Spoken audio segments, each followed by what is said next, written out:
And we're live. Welcome to Balikbayan returning home. It's our penultimate episode. We're so excited to be here with y'all. I'm Masood Haq. I'll be your narrator, your GM, your tour guide through this world that we'll be playing in this cyberpunk setting. And I'm with the wonderful, the talented, the always honestly surprisingly funny Stir Friday Night. Guys, let's go around and give introductions. I'm sorry, what's so surprising about it? You're not expecting a comedy troupe to be funny? Sometimes we make real big swings, and honestly, they pay out more often than not.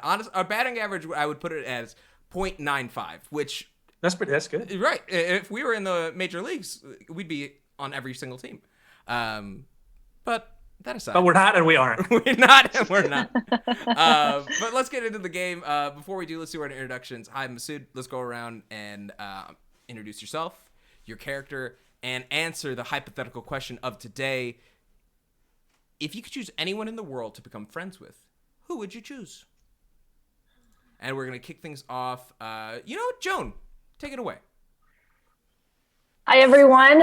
I'm Joan. I'm playing Little, who is a Tikbalong. She's a shapeshifter and changes into animals. Okay, so who would I be friends with in the world? Mm-hmm. If you could be friends with anyone, any person in the world. I'm going to think the first person in my head. Uh-huh. It would be the man who owns Pringles. Oh, the CEO of He's the guy on the can. Yeah. No, Mr. Pringle. There was the whole bit where they found out what Mr. Pringle actually looks like. It's pretty good. Wait. He's a real. No. They made a mascot for Pringles recently because everyone was wondering what does Mr. Pringles look like outside of the can. I think it was like a John Oliver bit that ended up paying off, but. I'm gonna look this up and I'm gonna send it to you. But tell us more. Is it like what would you want out of that friendship? Do you just want to know about the process? Do you want to have unlimited access to Pringles? What's the vibe of this relationship? I would say access to Pringles. Uh-huh. I've been a huge fan since I was a child. My favorite flavor is pizza and cheddar and sour cream. Uh-huh. So I'd like to know, like, how do you make it so pizza-y and not like so tomato-y? I would like to know the secrets of all their spices. What is the balance between the two to make that perfect flavor? I vibe that. And I just sent it in the chat. I'm going to find I'm going to pull up a picture and I'm going to pull it onto a screen. No, actually I can't do that because Pringles isn't a sponsor. Guys, you can do that in your own time. But let's move right along. Harrison, tell us about who you would be friends with, if you could be friends with anyone, and also your character, your pronouns, and what's your vibe? Everybody, my name is Harrison Happen, he, him, is. I'm playing Ambo, the Golden Hammer of Baguio. Pronouns are also he, him, is. And Ambo is a builder, building specialist, makes all different types of weapons. I am also a duende. A duende is a tiny little elf that lives in tiny little mountains like the ones that you see here behind me. And if I could be friends with anybody, I guess it would be Shaq. I feel like Shaq would be Shaquille O'Neal. Talk about basketball days with Kobe Bryant, and I don't know, drink some Shaq soda.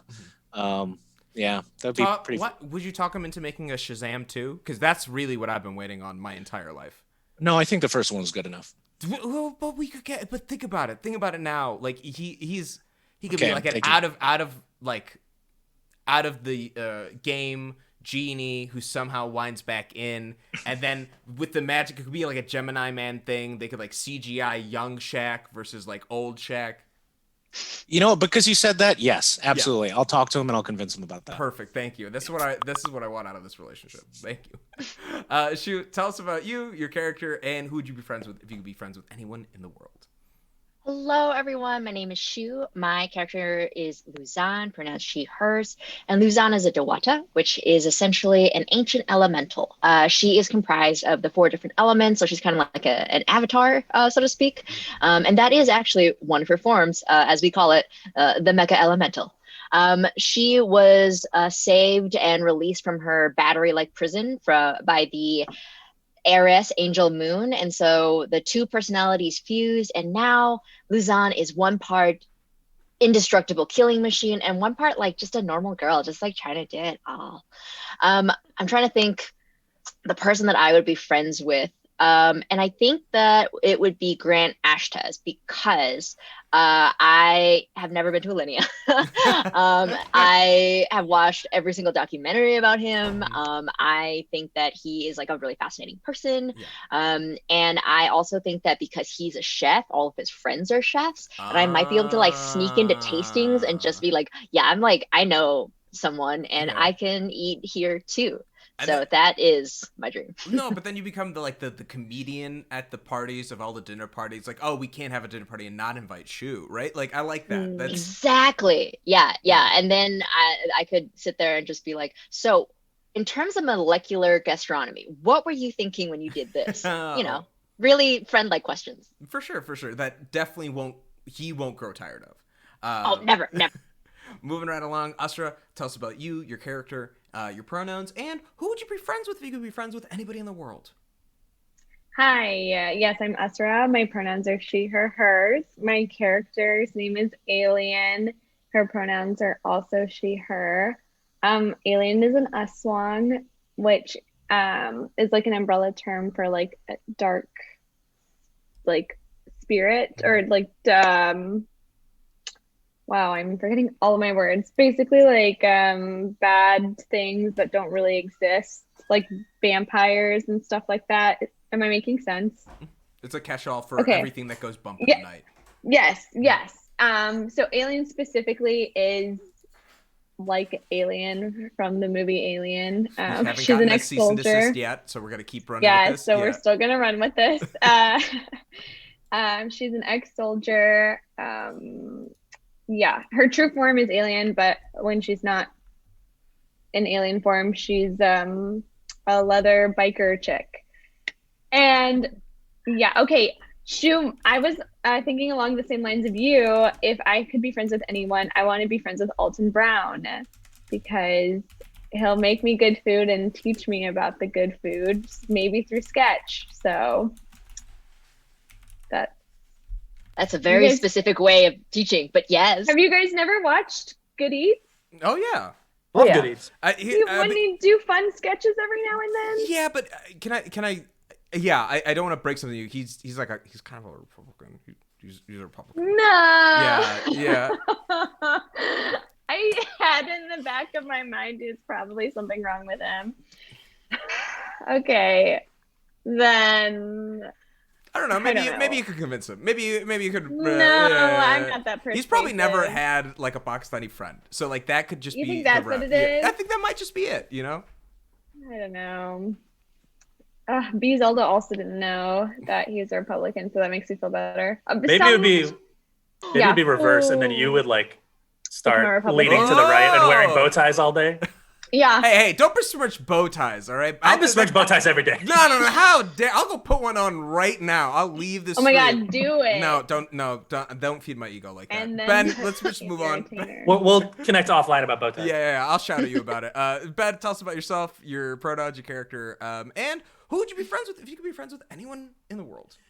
Hello, I'm Ben Cummings here. I am he, him, his. I'm playing a character whose name is Mr. Ferryman, and he's a Santelmo, which is like a death spirit. Ferryman, as in he ferries the souls between the living world, and when their time is up, they go to the Salad, which is the underworld. But he's also a robot because this is cyberpunk. So cool robot ghost, Danny Phantom Tron type stuff. If I could be friends with anybody in the world, and I think I can be because I'm quite charming.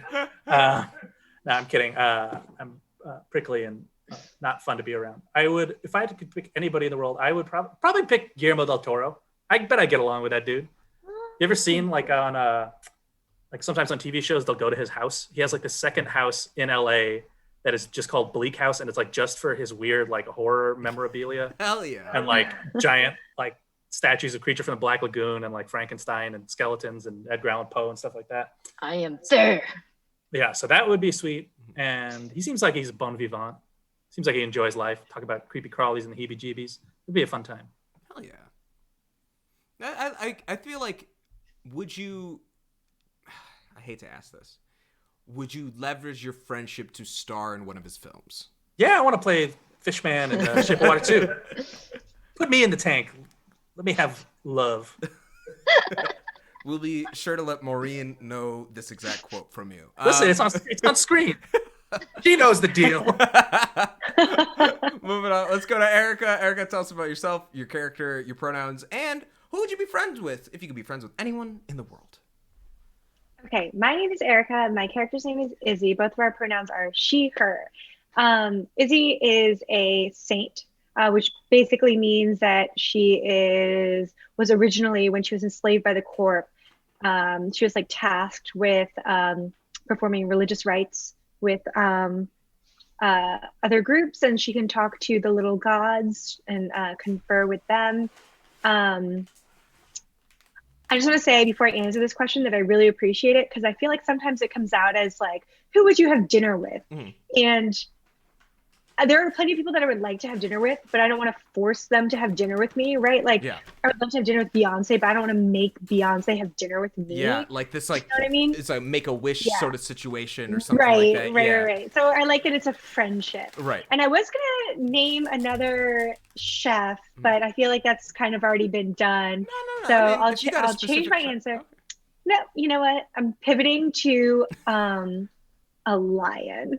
I just want to be really good friends with a lion. And have you ever seen those videos where someone goes like out to the savannah and like the lion like recognizes them from afar and like bounds up and then just like starts like paw hugging them and like they can barely even like stand upright still. Anyone in the world. I'm like rereading the question. It doesn't say any person. It says anyone. And so I guess a lion totally fits in this answer.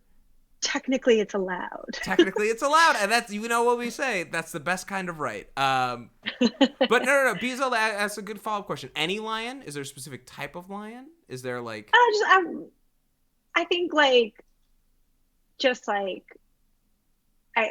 I don't want to just like say leader of a pack just because like that sounds like an important lion. Like but it's got to be like, the head lion, right? You want influence so like the other lions know that lion you're would cool. maybe be too busy to put enough into our relationship, but like maybe just like one that like I don't know also wants to have a good life, and that's what we talk about.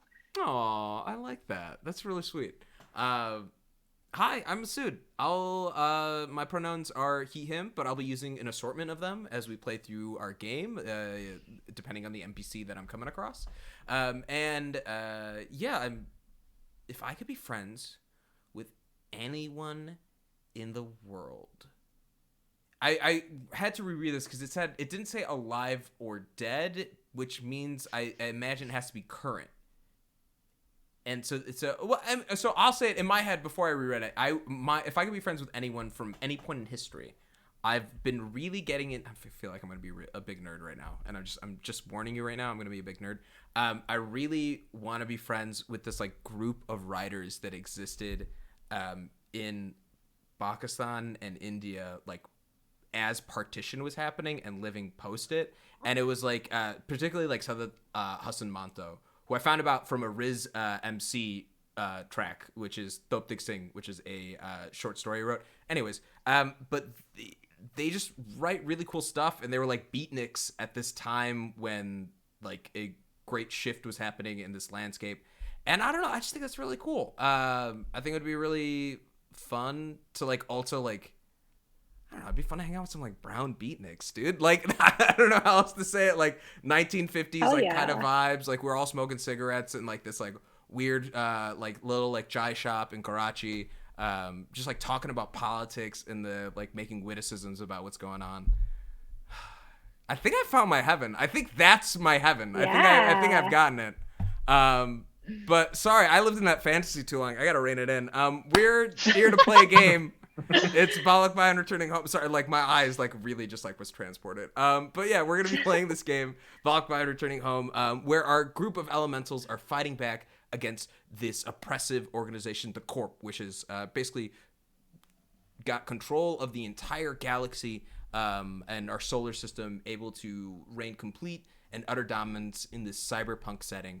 But our heroes, our story takes place, if you haven't been following along, in a city on Earth, Circuit City, I'll save you a lot of the recap. But last we left off on our group, they had stormed the building cult's headquarters. And I'd love to ask you guys, what else happened last week? I'd love to throw it around the room, provide what you remember. We were locked in a deadly battle playing a sport, the name of which, I can't remember it. Does anyone remember what? Death basketball? I think it was called casketball, actually. How dare you? You didn't I think it was called remember. casketball. I don't think it was called death basketball.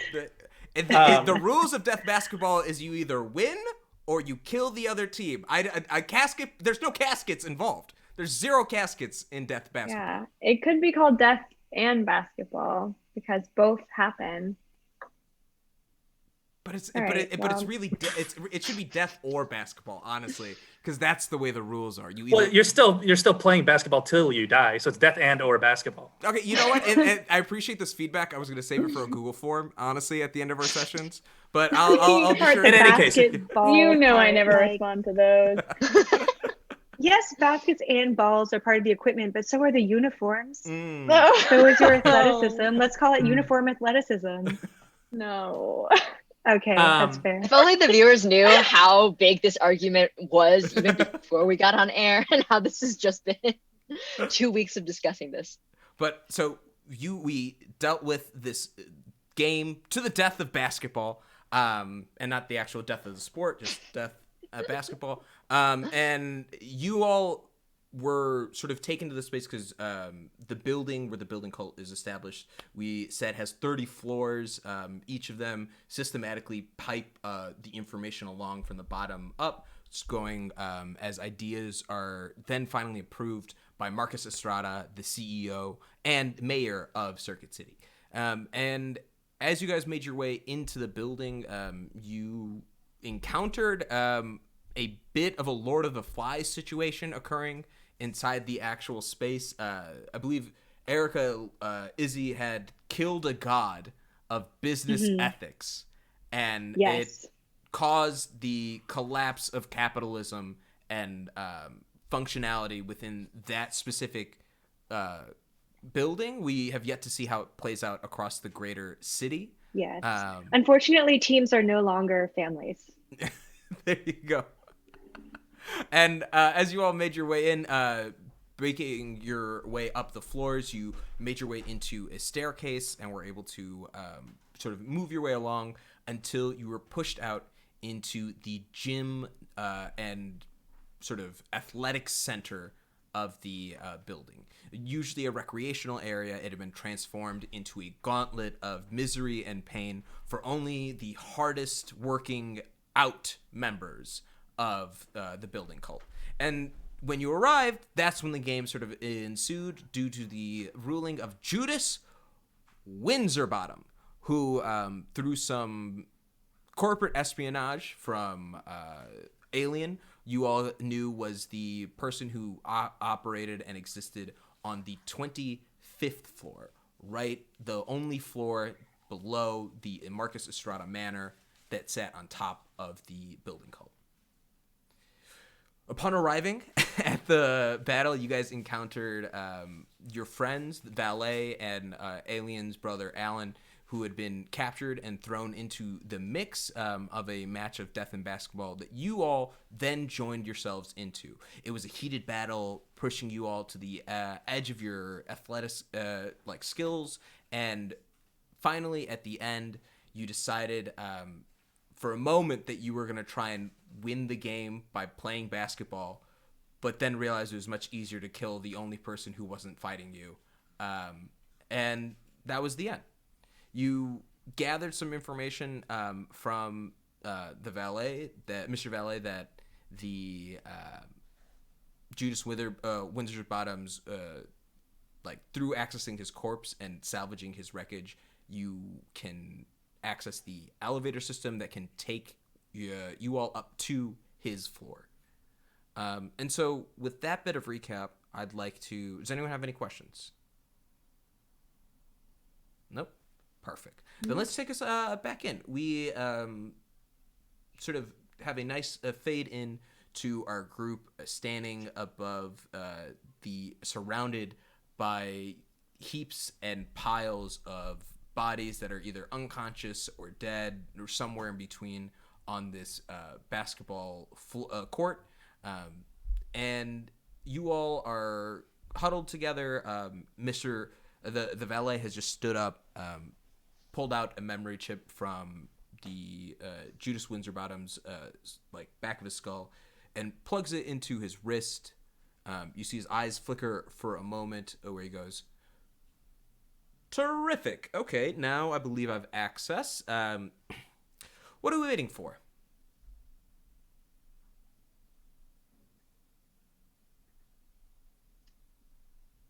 Who wants to go first? You go. What? Why? Because you're dead. Yeah, you're already dead. If you die, you're dead already. All right, I need to explain. I'm not dead. Yeah. I'm a spirit that is between both worlds. I could still be harmed. Mm-hmm. Spirit. And he has been harmed. Yeah, I have been harmed. Remember, I have new legs. Mm-hmm. Silver horse legs. And you guys, so you all gather together and stand in front of the elevator. As you're making your way back, you hear something on the side of the building.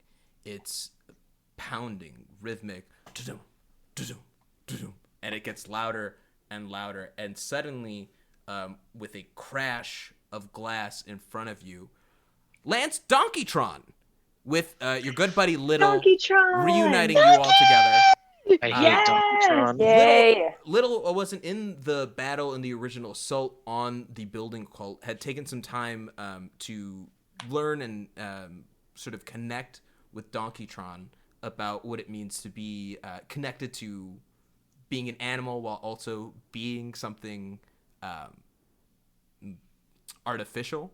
And yeah, Joan, what was that like? What did you all like? What was that experience like? Yeah, I went on like a really, really long training session. Mm-hmm. I was unconscious. I was plugged in. Mm-hmm. I feel like I'm more confident and relaxed now. Since, Good.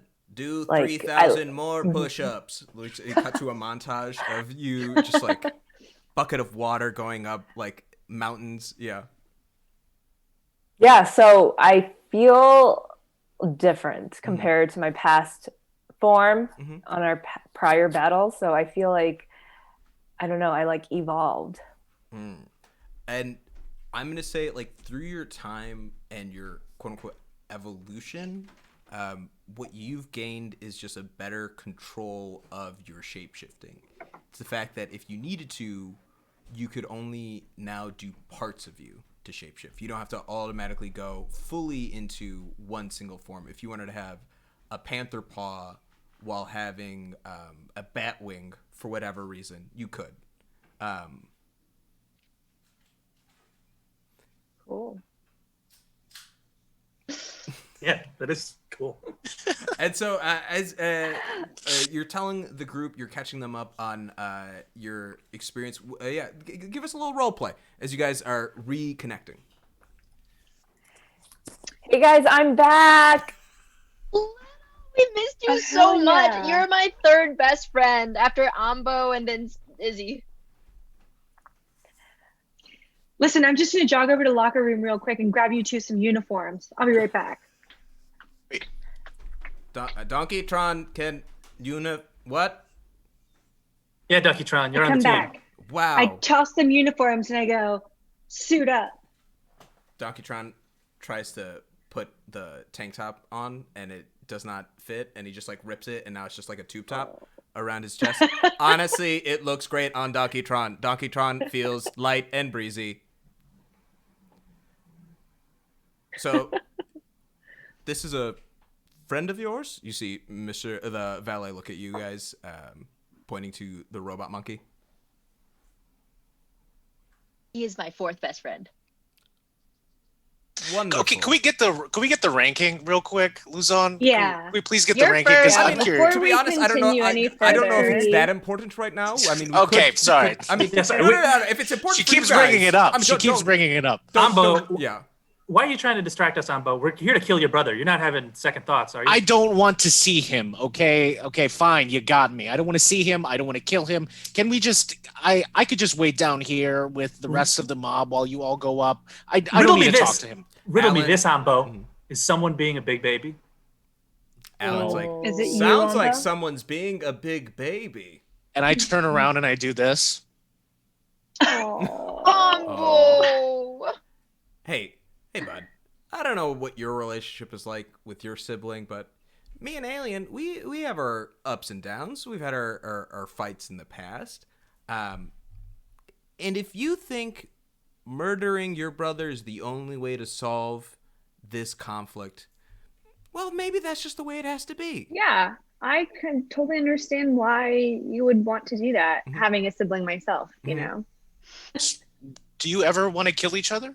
Oh, all the time. Yeah. Yeah. Sometimes that goes Years away. Years ago, I guess we I thought... got really close multiple times. So I guess I thought I was the only one who wanted to kill their brother. No, and given the fact that, didn't he...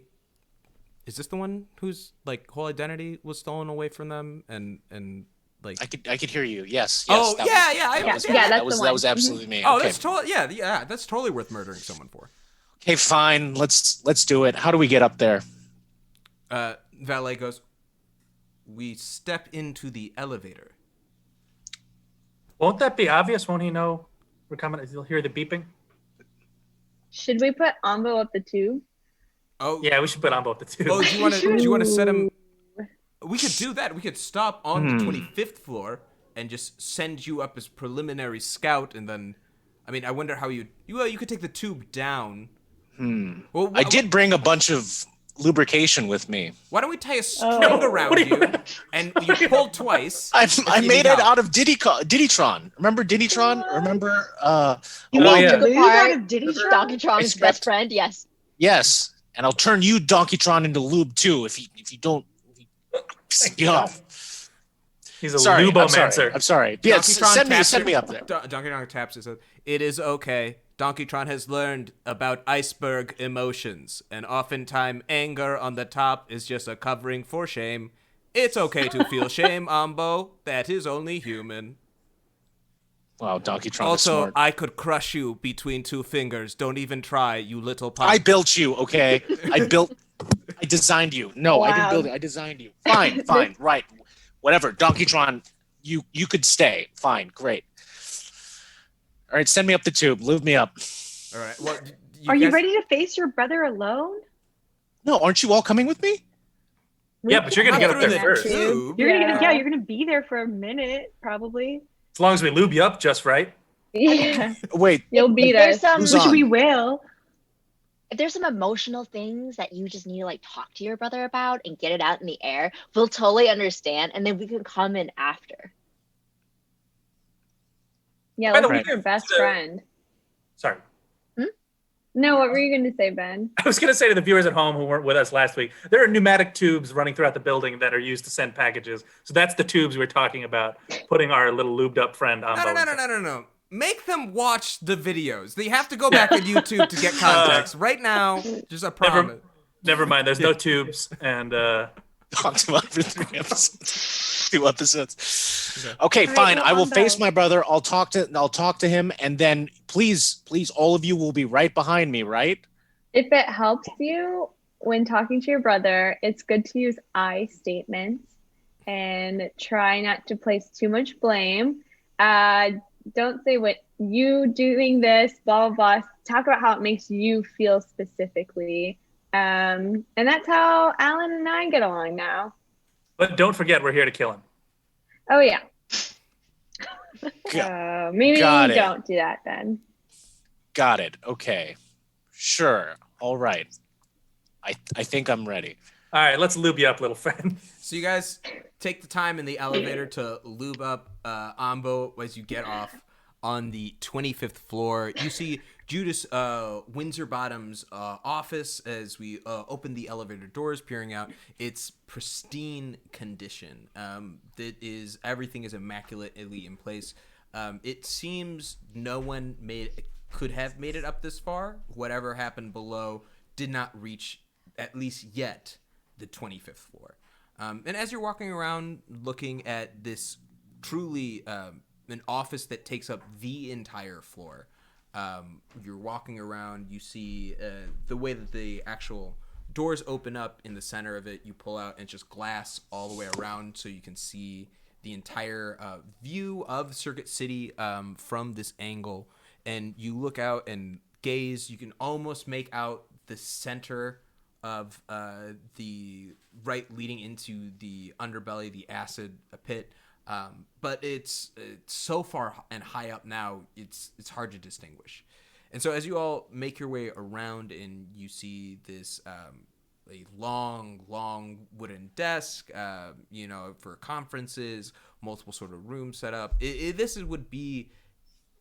one person's office that takes up an entire floor. Immaculate sort of structures. It's real nice, except it's empty. The only Judas's body is on the 16th floor where you left it, and now here is his last remains. What do y'all do in the space? Do you just immediately go shove Ambo in the pneumatic tube in the corner? Yeah, let's send him up right away. Is there anything in this level right here that we could just look through first? Maybe we could find some clues or anything. Yeah. Listen, we'll root around in the junk. You go talk to your brother. Okay, but you guys are going to be right behind me, right? We're just going to look through the junk, and then we'll be right behind you. My brother is an evil. There's probably guards up there too. I mean, I could take up a few of them because I'm pretty lubed up right now, and I could squeak by him. But I'm gonna need some backup. We understand. We've just got there's a lot some of junk. Yeah, there's We gotta card take a molding peek at all here. the junk. There's Okay. so Look at all much these junk. filing cabinets. Okay, well, save me something. Okay, I like junk. All right, we'll save you something. And then I walk over, lubed up to the tube. Oh my God. And I shove him in. Well, I mean, you guys put him in. Can I? You didn't put him in a canister. No one pressed the button. You just put Ambo in a tube, and now he's there. Mhm. He's made There he is of in metal. the tube. So how do you squiggle your way up? Do you how do you? Could I get a boost from someone? Okay, Is there all right, somebody that's really- I'm gonna hit the button. Right? You hit the button, and the Ambo for a moment it's like, and then whoom, is I don't wanna do gone. this! Is like in an instant. Did he say he doesn't want to do this? Or No, he I don't does think he's- want I don't to? know. He's having a great time. I really want Yeah. to. Wait, okay, a good. cut real fast of Ambo's face, like going through like 50,000 G forces, just like pulling it all the way back. And you come up and you go out and you shoot through the pneumatic tube. We follow you up around through a lot of things, and you come out and you shoot across and you land into a pile of paper. As you sort of brush it off and you open your eyes and you look, you see the antithesis of the floor below you now. This entire floor is an office, but it is in such disarray. You look at all the papers around you. These are truly countless projects that have been sent all the way up and have never been sent back down. And so as you wade through what looks to be, for you, like truly, on everyone else, it would be maybe shin level, but on you, it's like almost to your waist of just like these forms and documents that have just never been analyzed. Am I filled with paper cuts? Like I would think that I am if I. No, honestly, because here's the thing: you're lubed up. So not your skin can't get you've got a natural friction. So the paper is frictionless. stuck to me. You're stuck to you. It's stuck to me, so it's kind of like paper arm. Okay, Right. got Yes, it. paper mache Ambo. Paper Paper mache. mache. Okay. As you're trying to get it off, what goes through your head as you look at the disarray and the truly Yeah, there's like I pick up some of the papers and they're just all ideas on how to improve the city. Yeah. Like the acid there's so many problems, like the acid rain, like little like sketches of like everybody gets an umbrella, like a shielded umbrella. There's like they're way there's like a list of like how to purify the water that they have, and I'm just sorting through. I'm like, nobody's reading this. This is no wonder why the city's gone to hell. So I'm sorting through. And so you start sorting through and you're looking around. You make your way sort of going through. There is a well, I want to cut back to the group. I want to give you some time with those documents, and we'll cut back to Ambo, what he gets up to on this floor. What are you all doing, the rest of y'all, on the 25th floor? What's the group? Are you preparing in any way? Are you rummaging through drawers? Yeah, Rummaging.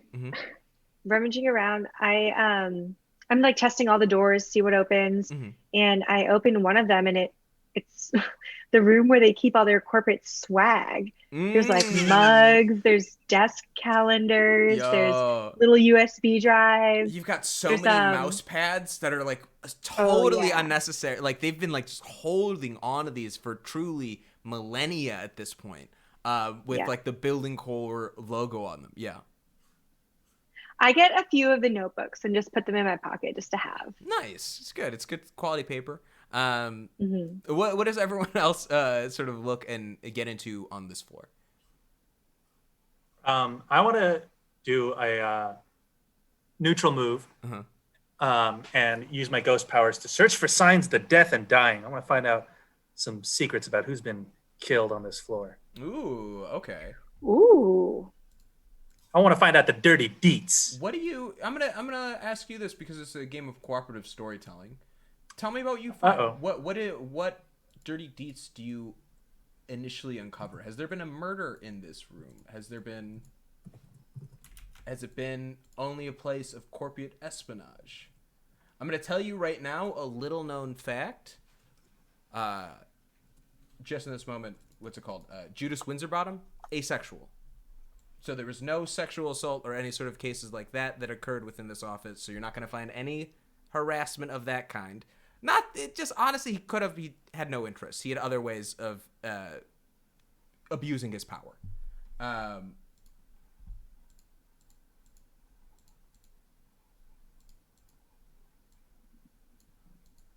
What do you find? Was Winterbottom skimming off the top? I guess I have two neutral moves. I have search for signs of the death and the dying, or I can find the fragment of a secret. So it sounds more like I'm finding a secret out. I think so. It seems like I would ask you this. Now knowing, like out of character, you know what Ambo sees, all these designs unaccessed, unlooked at. What is the secret for why no one else knew? Like, how is this being kept from everybody else? How is Judas making it appear that Marcus Estrada was still getting the job done? I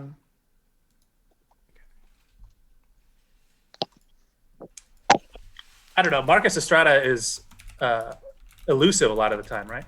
Mm-hmm. Maybe Judas does business on the phone, on video calls, etc., posing as Marcus Estrada, deep faking himself. Judas is the brains. It's a Dick Cheney, George Bush situation. Yeah, he's pulling the strings. He's the emperor, and Marcus is Darth Vader. Got it. And you see... All the 13-year-olds are so confused by this reference. Who is who?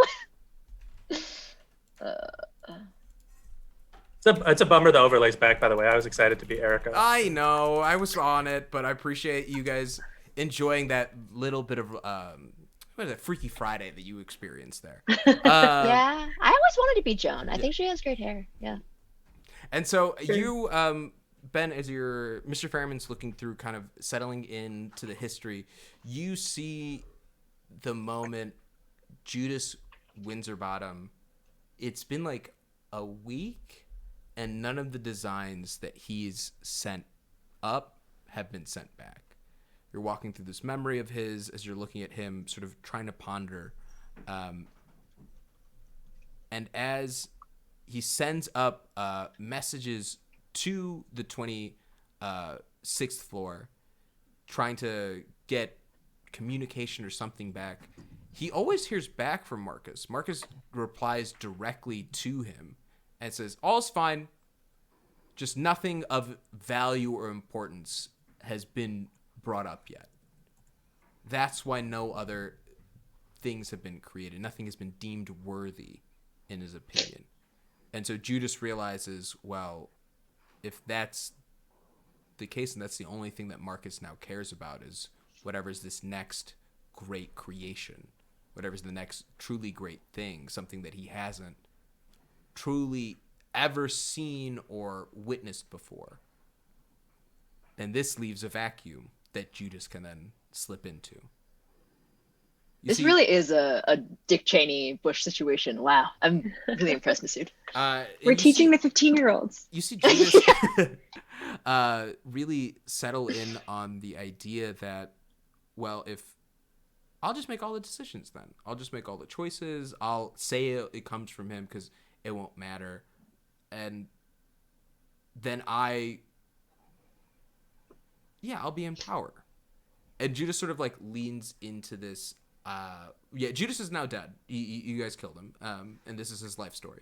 And you sort of look at this person who'd worked really hard to get where you knew from the time that you sort of scoped him out at the bar, McFarnigan's, I believe. Flarnigan's. Flarnigan's. Something No. Like that. Yeah. But the Building Cult bar that you scoped out, seeing him there, he knew he wanted more power, but at this situation, it was driving him mad after years and years of truly being in power, but not having the name or recognition of it. And something about the building ethics, the god of it snapping, led to him descending to a place, particularly on the gym on the recreation floor, where he could assert dominance directly. And so you kind of get that sort of summarization. Main takeaways: Marcus hasn't been doing his job for years, and Judas has been covering it up. And I think this is a good transition to so folks who we haven't gotten to on the this floor, we'll get to you about things that you've been looking at, so think about that. But I want to come back up to Ambo. And you're starting to realize this yourself. You see, like, you're looking at the dates of all these documents that have been shifted up, all of these procedures, and there are countless upon countless of them, like we mentioned. And as you're wading through, you get sort of your way around. The way downstairs, you had these glass windows that overlooked and saw the entire Circuit City. Here, they've been blacked out. It's not even, it's like two-way glass, except it's like tinted on both sides. Like, it's truly nothing gets in. It's only the dull fluorescent of the actual space in its on the floor. And as you're wading your way through, you make your way past the tube to where you know the elevator would be, sort of moving your way up, and realize it's not an elevator. It's a staircase. And you see more and more documents sort of going up the stairs, but eventually they stop as they become less and less. And as you're climbing up, you make your way into the only way I can describe is a beautiful, dusty penthouse. An entire floor of a home, immaculately designed with marble countertops, with an empty fireplace and a beautiful mantle, with a wall that is a TV, but obviously now is just turned off. This gorgeous farmhouse sink right in the center of everything. The ideal Zillow apartment. but 3,000 years in the future. And as you make your way through, you also notice, so like I said, dust. This place has been unattended to, empty. And what does Ambo see as they're walking through, and what catches your eye that makes you stop? A diagram of the city and a picture of our family when we were kids. It's hanged up on the wall. And yeah, what goes through Ambo's head as you're looking at this? So I glance by the city. I'm like, oh, that's very strange. No, it's not very strange because he's like an architect and a builder. But I look at the picture, and I see a picture of our family. And if I see me, a younger me, a tinier me, still wearing the same hat as I always have in our tiny little hill in Baguio. Like a rush of emotions come to me. I've become very sad. I start tearing up a little bit. And I kind of question why he hasn't crossed out my face. Because on your picture, is his face crossed out? On my yes. Like, yes. I imagine like you guys have this is the same picture I would think you, if we were to almost look back, was in your prison cell. Well, it's the one that I like shoot arrows at or like throw my axe in. Yeah. And like, my tears messes with the lube. So now I'm wet. I'm wet from two different things. So there's a farm there. Like I said, there's a farmhouse sink. You as your size could bathe in it if you would like. Yeah, I'm giving you an option to no longer be lubed. I want you to know. Okay, fine. I'll take a bath in my brother's sink. Why you silently weep thinking about family. I think it's a perfect transition. I don't take a bath. I wash off my face like a normal duende. I wash off my face, use all the papers to wash off my face, and I wash off my face. And could I just see him like, wait a minute, this is one of mine, and it says built by Ambo? Yeah. Can I do that? Absolutely. You see like one of the papers on this floor, the spare ones, is actually one of your designs.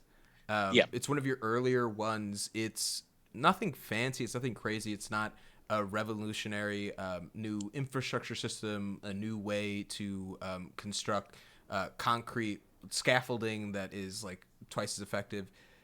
This is a design. It's your original Diddy Kong design.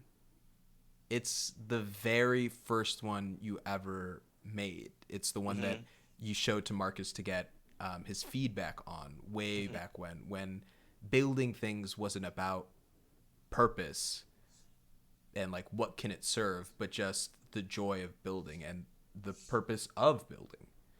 I want to have you look at that, and more tears stream down your cheeks as you realize that that's what it is. And I want to cut back to the folks on the floor, 2 floors below now. We've still, Izzy made their way into the supply closet and got some goodies. Ben got some secrets out of the history of how things were kept afloat. What does Alien get up to? Are you and Alan doing anything in particular, or are you prepping for the next floor? Like, what's the vibe? I guess we're snooping around. And we're going through some drawers. We find a diary. And it's like, it's pretty juicy. Just kidding. It's just basically a lot of complaining about how Marcus Estrada never does the job anymore. And now he's picking up all the slack. And if only someone would notice him. You see that sort of like transition occur in the writing, where it's first really enthused about having this like opportunity, the way to like now Marcus Estrada not really looking, meaning that he could approve things without even sending it up. He could sort of like pass it along in a way. And you see like enthusiasm about like, hey, basically doing money laundering, of like shifting funds illicitly, like growing his own wealth within the building cult and being able to cover its tracks because no one would keep him in check. But like I said, you also watch that soon doesn't become enough for Judas. You don't see that finding enough purchase for him. And it starts to recently, as you start to realize, as you all have been doing your activities and your presence in the city, he himself has been becoming more and more erratic. And ultimately, with the loss of the god of business ethics, as we mentioned, was the final pull for him to just say, screw it, and just reign over games of death basketball. No, you said it right. No, I Death didn't. and basketball. I did not. No, I think sorry, death I think or did. basketball. That's the rendition we're going to use. Or what do Little or Luzon, what do you guys sort of poke around on this for? I found like a huge filing cabinet from the 80s. Mm-hmm. Like a big rusty metal one, and I'm just like rifling through the paperwork. Mm-hmm. And you're going through, this is just contracts, just like history upon history of contracts. And you see how, as you're going through, basically the way the building cult had expanded and built out the city itself to ways that they were more sort of making, it's a fixed size, right? Like the way that this, like each city, each circle is smaller than the one above, supposedly. At least the whole gets tighter and tighter. But you notice through it that there was a lot of efforts and movements to excavate into the earth around the city to push out those walls, and the danger that was then providing on the lower and lower residents to provide the support for more and more artificial structure as opposed to the natural rock. And you see a lot of disregard for that. You see the movement still sort of pushing because ultimately it was benefiting Judas and his goals. You also see at the top the movement that was established where the pilgrimage to the Marnar Cave ended. You see the paperwork that was sort of put in place that allowed the original excursion outside of the city, and how the documents and the contracts for folks within the city were trying to tighten the idea of a like truly a closed lid economy, that everything and anything worth happening was in the city or through the Corp outside. Anything outside of that that was worth reverence or worship or just fellowship was a threat. And systematically through campaigns of disinformation and working with other partners in the area, we're able to kind of eradicate this faith tradition that was tied with the natural world, which then sort of, as you know now after spending a lot of time with Donkeytron and other folks, it kind of clicks as to why the animals themselves left. What does Luzon sort of look into or take a gander at? I think it's strange that this person in the cyberpunk world would have paper. So I'm thinking like, okay, so he wants to hide things. So I find a computer and I plug it in, and I find a 1998 Compaq sitting in and it's awesome. And I boot it up and I'm like, I have never seen this before. I've seen every version of the internet. So Windows I just ended up playing I just ended up playing Minesweeper, just being like, guys, have you played this game? This is like the most amazing game. I just keep pressing the bot. How do you win? What do these numbers mean? No one will actually. I honestly, just out of character, it took me way too long to understand how Minesweeper worked. Like it was like in my 20s where I was like, oh, that's how Minesweeper is played. The numbers correlate to how many bombs are around you. It really. What? Yeah. If you press 1 from that one square, one of those that are like touching it is a mine. If you got 2 next to it, that means 2 of the corresponding squares that are touching it are mines. Like that's how, yeah. Yeah. There was a point in my life where when I went to someone's house, and at this point in my life, everyone had a desktop computer in their home. If I could get access to that computer, I would get on real quick, get all the top scores on Minesweeper on their computer, and then you monster! You just then move on. That's asserting dominance. You're just Judas Witherbottom. Yeah. Like Death Basketball is Minesweeper for you. I see it. Mm-hmm. I played an obscene amount of Minesweeper, especially because like dial-up sucked where I was growing up, and like every single time it'd always be just like, oh, blah blah blah blah. So I ended up playing like Minesweeper a lot, and I got like really good for a while, and I got really sad because I was like, I don't like all this talk about numbers on the Minesweeper. I don't know what those numbers mean. I understand that you just explained it, but I don't recognize it. I just want to say it sounds like a lot of min-maxing. I play Minesweeper for the story. Absolutely. I just make my choices. Do you know what based game, on like I'm gonna date myself a little bit, but I remember when we got like a Pentium 3 computer, and the move like a Pentium 3, and like when there was pinball as one of the games that came on and there was like a plot that you could like you enter that game was wild. And using that as a transition, Luzon, you find out that this game actually has pinball. And you lose yourself sort of playing this game for a little bit, logging it away, find a little more purchase in that than Minesweeper.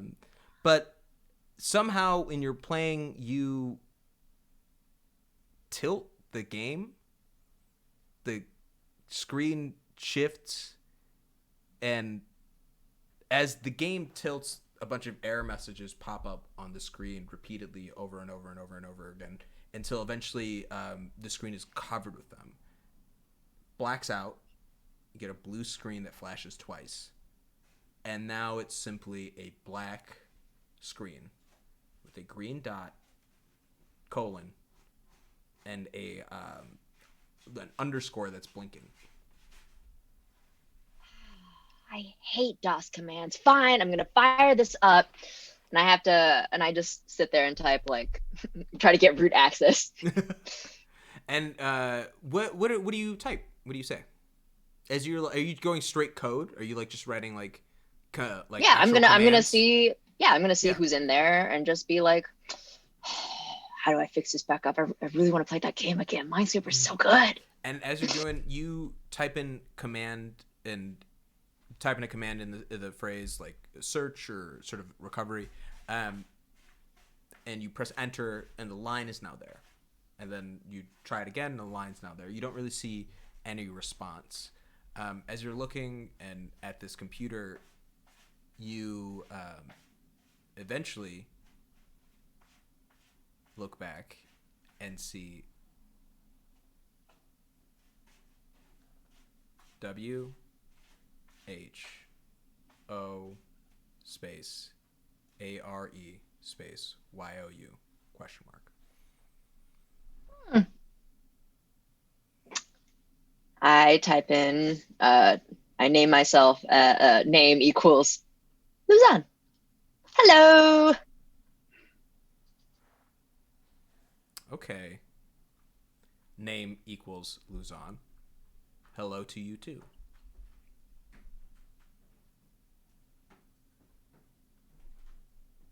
I would ask how long it's been, but I don't think that matters. Hey guys, we got a ghost in the computer situation. Do you guys want to see what's up? Someone say ghost. Mm-hmm. Did someone say in the computer? Oh yeah. Did someone say situation? Yes, I said many of these words. And so you guys pull into this closet together around this computer, and we're going to cut back to Ambo. Ambo, you've had a little bit of a cathartic moment with looking at these designs. As you make your way around the floor, you get to the other side of this penthouse, and you see more stairs leading up. As you climb them, you make your way through, and this is an additional just massive space, but like before, where it was a dusty and immaculate office that was just covered in layers of unuse, this is a laboratory of a similar state. A little bit more disarray, a little bit more things that you see aren't quite put where they belong, but untouched. Some experiments started but not finished, but predominantly whatever was supposed to interact with these hasn't in a while. What do you do? Well, I guess I look at all of the experiments. Mm-hmm. I go around just to see. I mean, there's dust everywhere, Mm-hmm. right? Yeah. I try to brush it off. Maybe there's a computer there that a computer from 1999. Mm-hmm. And then I log on the computer. You find a computer from 2099. Once again, we're in the year like 5068. Nice. Yeah. Okay. So no, it's actually the Y3K bug. But yeah, you get a computer from 2099 and you boot it up. I chose a time where computers will look similar to us. It's not a neural interface yet. It's still analog. I don't need to put on gloves No. Yeah, none of that business. This is Minority Report. No. Yeah. Okay. So you log into the computer and you see a bunch of data about trials that were Marcus was working on. It's weird because as you go further and further into it, it's not just machinery or constructing something that is. These experiments are, and as you look, more and more biological in nature. Mm-hmm. Yeah. Mm-hmm. So, is it? Could I find a file that says Ambo on it? There are no files labeled There's Ambo no files? on this computer. You go through the files themselves aren't even. They're numbered. They're not even. There's no label or name given to them. Just one. You see a 4-digit sequence starting with 0001, going all the way up to at the end 0000. Okay. Could I scroll through? I'm going to scroll through them. Look at a couple of them. You start look at a couple of them. Yeah, you start going through, and you eventually sort of check in on it and see video logs of Marcus documenting and talking about he's been experimenting on. Yeah. And he starts coming up and sort of says log 347. It is possible.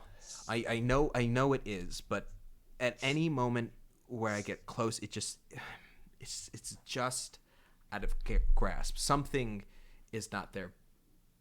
I know it can be done. Therefore, it must. You skip through, you jump ahead to a couple. You see a log 648, as he says, something has shifted, something has changed, and it has allowed a realization to occur. It is not the removal of one, but it must be the removal of all, and it has to be simultaneous. The system needs to be safe, it needs to be secure, and the amount of energy that it would take, we're still calculating. Close the log, you go through, you eventually make it to the 4 zeros.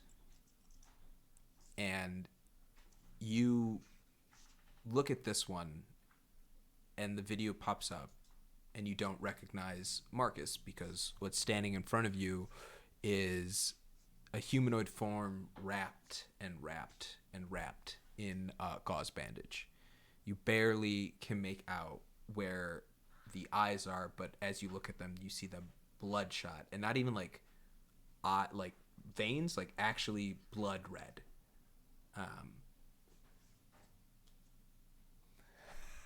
Okay. I did it. It's done.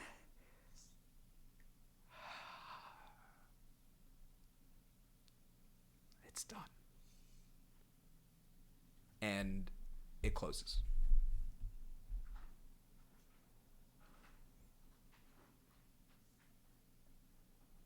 That's pretty. It closes. I close the computer and I take out my hammer because that was pretty scary. And I continue on forward. I gotta kill my brother. I don't know what the hell that mummy thing is, but like I gotta kill it. I'm kind of wondering where the rest of the group is because it's getting kind of scary, especially with all those with like biological experiments that are going on. So yeah, I'm gonna press forward. So you make your way around the lab and you get to the final staircase leading up.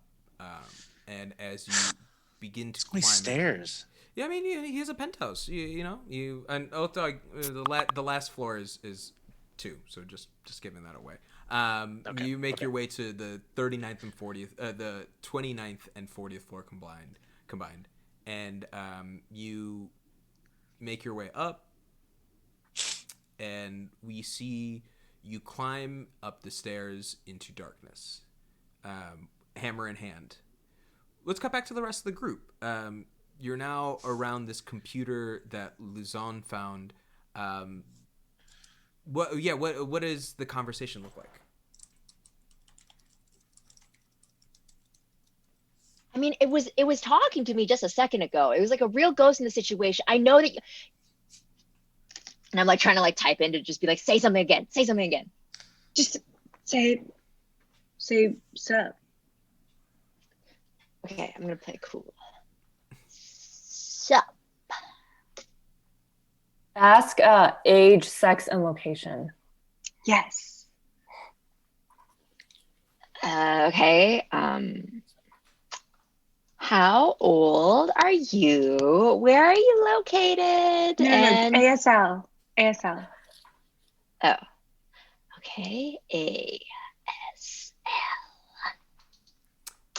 You see it begin to move and slowly goes question mark / HERE.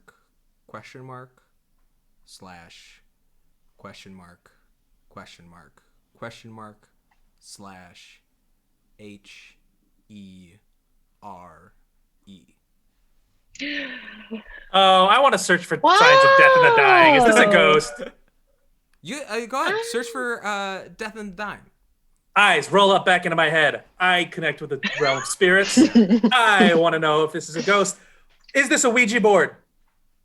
You look and you search for spirits who've passed on, those who have died. Is this a ghost trapped into this computer? You don't sense anything like that. Truly, there's nothing of the dead that is present here. All right, I tell everybody else that there's probably a ghost in the machine, but I'm busy right now and I can't look into it. Your eyes roll back in your head. Yeah, I have to get that checked out. Okay. Sorry, really, couldn't be more help. Really, it sounded like you were processing. Honestly, the valet sort of like, did you just fail? What's going on? I use a weak move to withdraw into the background. You just like duck out of this room as the valet asks you questions. It says, "Oh, you know what happens to the best of us? Let me take a look." And he begins typing on the computer and says, "Hello, it's nice to meet you. Must have been so lonely, all here by yourself." And you see the bar goes, "Yes, so very lonely. Wasn't always, but maybe it was." Aw, question mark is lonely, you guys. Typing, okay, well, you're not alone now. We're here. Do I type, do you want to be friends? Is that too much? Yeah, we don't want to come on too strong. I think we should go like just say pics ? We're just happy to be here with you. BTW. Oh, so strong. Any pics of you? send enter, it sends it across. You see the bar goes maybe, and you see a loading bar begins to appear underneath it, and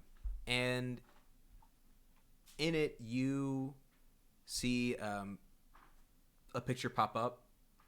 Eventually it's pixelated. It takes some time. It loads. It's a picture of the computer.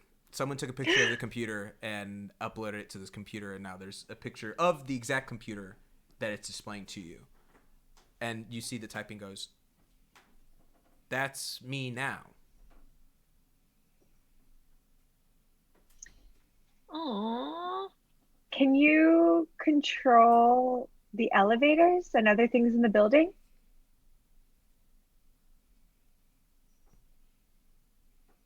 No. Cool. But should we ask if it was always a computer? It's a great question. Were you I mean, always I could have stepped out. You don't need to reach over me to type. Computer? You type with 2 fingers, and I honestly cannot watch that because I will break your hands. It's hard to watch you type. And yeah, it's just honestly, so some painful. call it the English method, and it's been very popular as of late. And so you press enter, and you hear the beeping sort of continue, and eventually it says, I'm sorry, what was the question exactly again? Were you always a you- computer? Oh. Winky face. I put a winky face because I wanted to know that we're like chill. Yes and no. Winky face. Okay. You guys, I think we're getting somewhere. Okay. So were you a person? Question mark? Can we ask if they're free? No. Not a person. No. What? So, are you typing? Are you free? You asked, "Are you a person?" And then, "Are you free?" Mm-hmm. No. No. No. No. No. No. Oh No. my god. Oh, you guys. Okay. No. Are you dangerous to us? Exclamation. No. Yes. Oh, you guys, this thing is dangerous to No. us. Okay. Oh, wait. Let me ask. Are we in danger?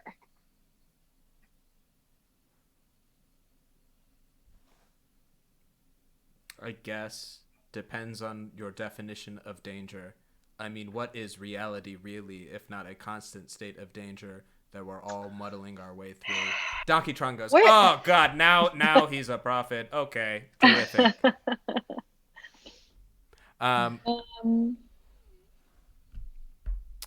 Ambo, you descend out of the darkness into the top floor of the. What was in that room? What? You're climbing the stairs. I'm In talking the dark room.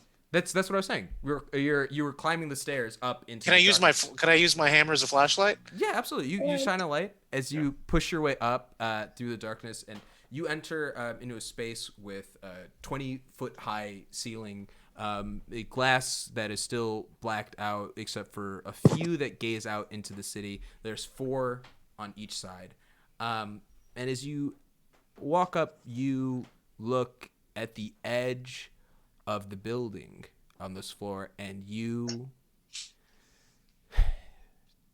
see it. The thing that you've all seen, the thing that was in your dream, the third and final obelisk. And standing next to it, from behind, you see Marcus Estrada slowly turn. "Oh, Ambo. Good." Marky. Oh, right. You called me Marky. Oh, how irritating. Ambo, what are you doing here? I came here to kill you. Oh, that's a shame. Well, we can't have that. He claps, and magnets beneath your feet and above you begin to vibrate and pulse, and all the machinery inside your body pulls at you and puts you in stasis. Magnets, my only weakness. It's truly, you know why? Because I took them all. I took all the magnets off of Earth, and now I have them.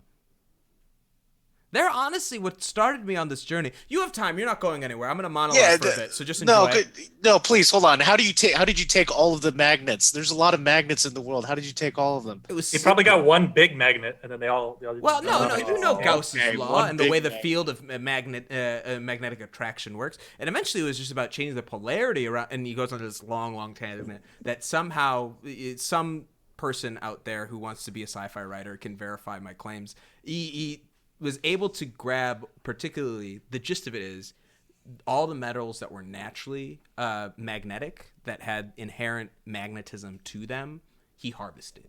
He basically collected through these millennia of him being in charge and running this, was able to truly collect all of the actual raw minerals that are used to make magnets. And furthermore, he systematically kind of purged all the information about creating magnets or like building polarity to like move somehow through the time the idea of electricity stayed and wiring, but it got so advanced that there was just an acceptance that this did that and never an analysis of how the science worked. It's kind of how people tell me plumbing just occurs due to water pressure, and I say sure. You know what I mean? Like, how does water flow up? I don't get it. Anyways, as you're hearing him talk about this, you get a better look at him, and he's not bandaged anymore. His eyes are still wild and clearly sleep deprived, but it takes you a while to catch it. It's like parts of his skin are a little discolored under certain lights. As you catch it, there's a glint on something, and you see a stitch mark in the middle of his beard. And he's talking to you, and he's going, well, and you know, that's just how it is, truly. Once I was able to build that and get this all together. Oh, I'm sorry, am I boring you?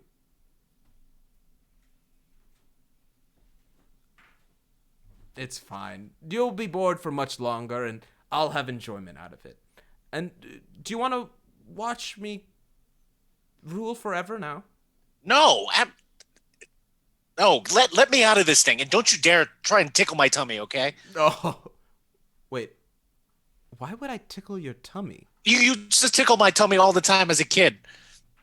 I honestly never remember ever tickling your tummy. I lift up my shirt, and then there's the scars of like scars on my tummy.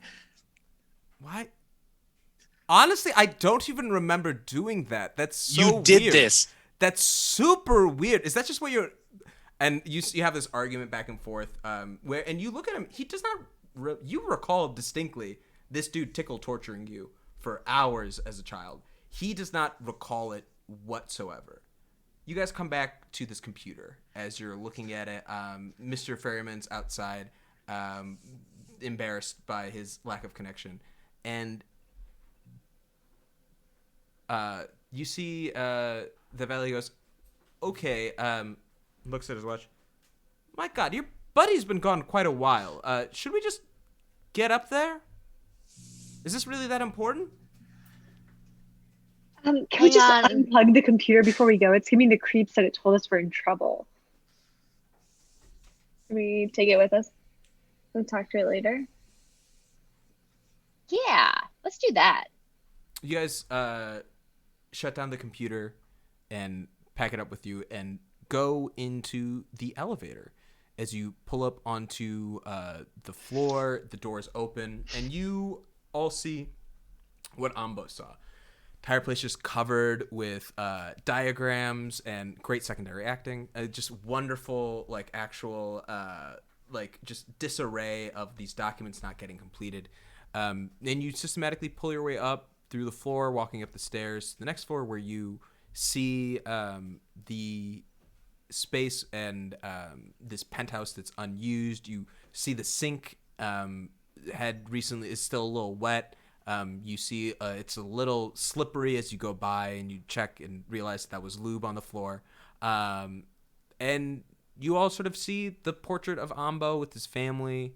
I don't know if anyone really clocks it the way Ambo did, or the designs that were at the sink, but you guys make your way through and eventually climb up the next set of stairs, and see the same biolab, the space covered in dust and misuse, and some projects started not finished, but ultimately you guys just push your way up, climbing, looking for Ambo, realizing he's not there.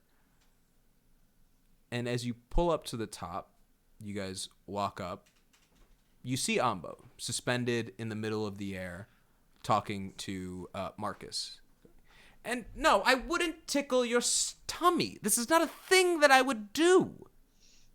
I think I would know, and I mean, maybe he would know, but I would know. He would know?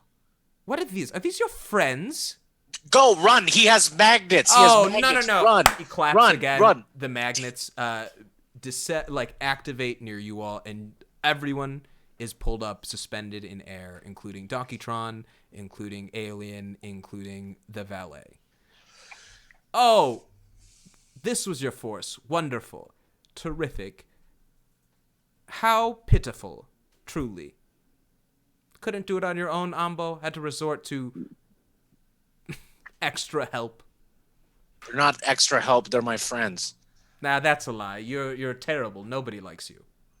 No, they He's do. actually my best friend.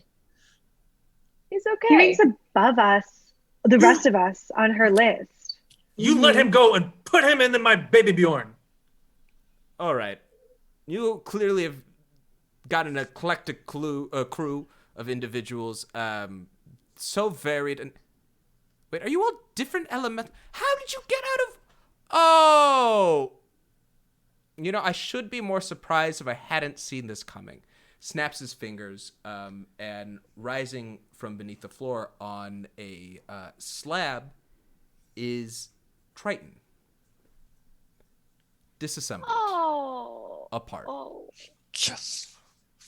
You see, when you make friends, Ambo, they leave traces for you. And it didn't take me long to realize that this one here... Sorry, excuse me, I have to stop you. He was not my friend from the beginning. He was none of our friends. What's weird is this guy thought... I went through his databanks, thought you guys were friends. It was very... Wrong, absolutely wrong. Very interesting. Anyway.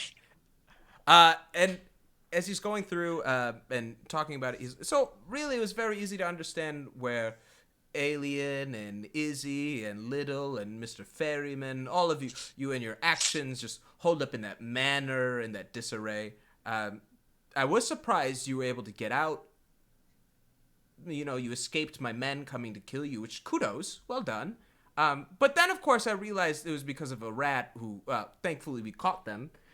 You know, and honestly, I thought Judas would take care of it, but oh no, did you kill Judas? It's a shame. He was a good worker. Oh well, it doesn't matter. It won't matter anymore. It's all fine. As he walks over, you see, you've done the hard part.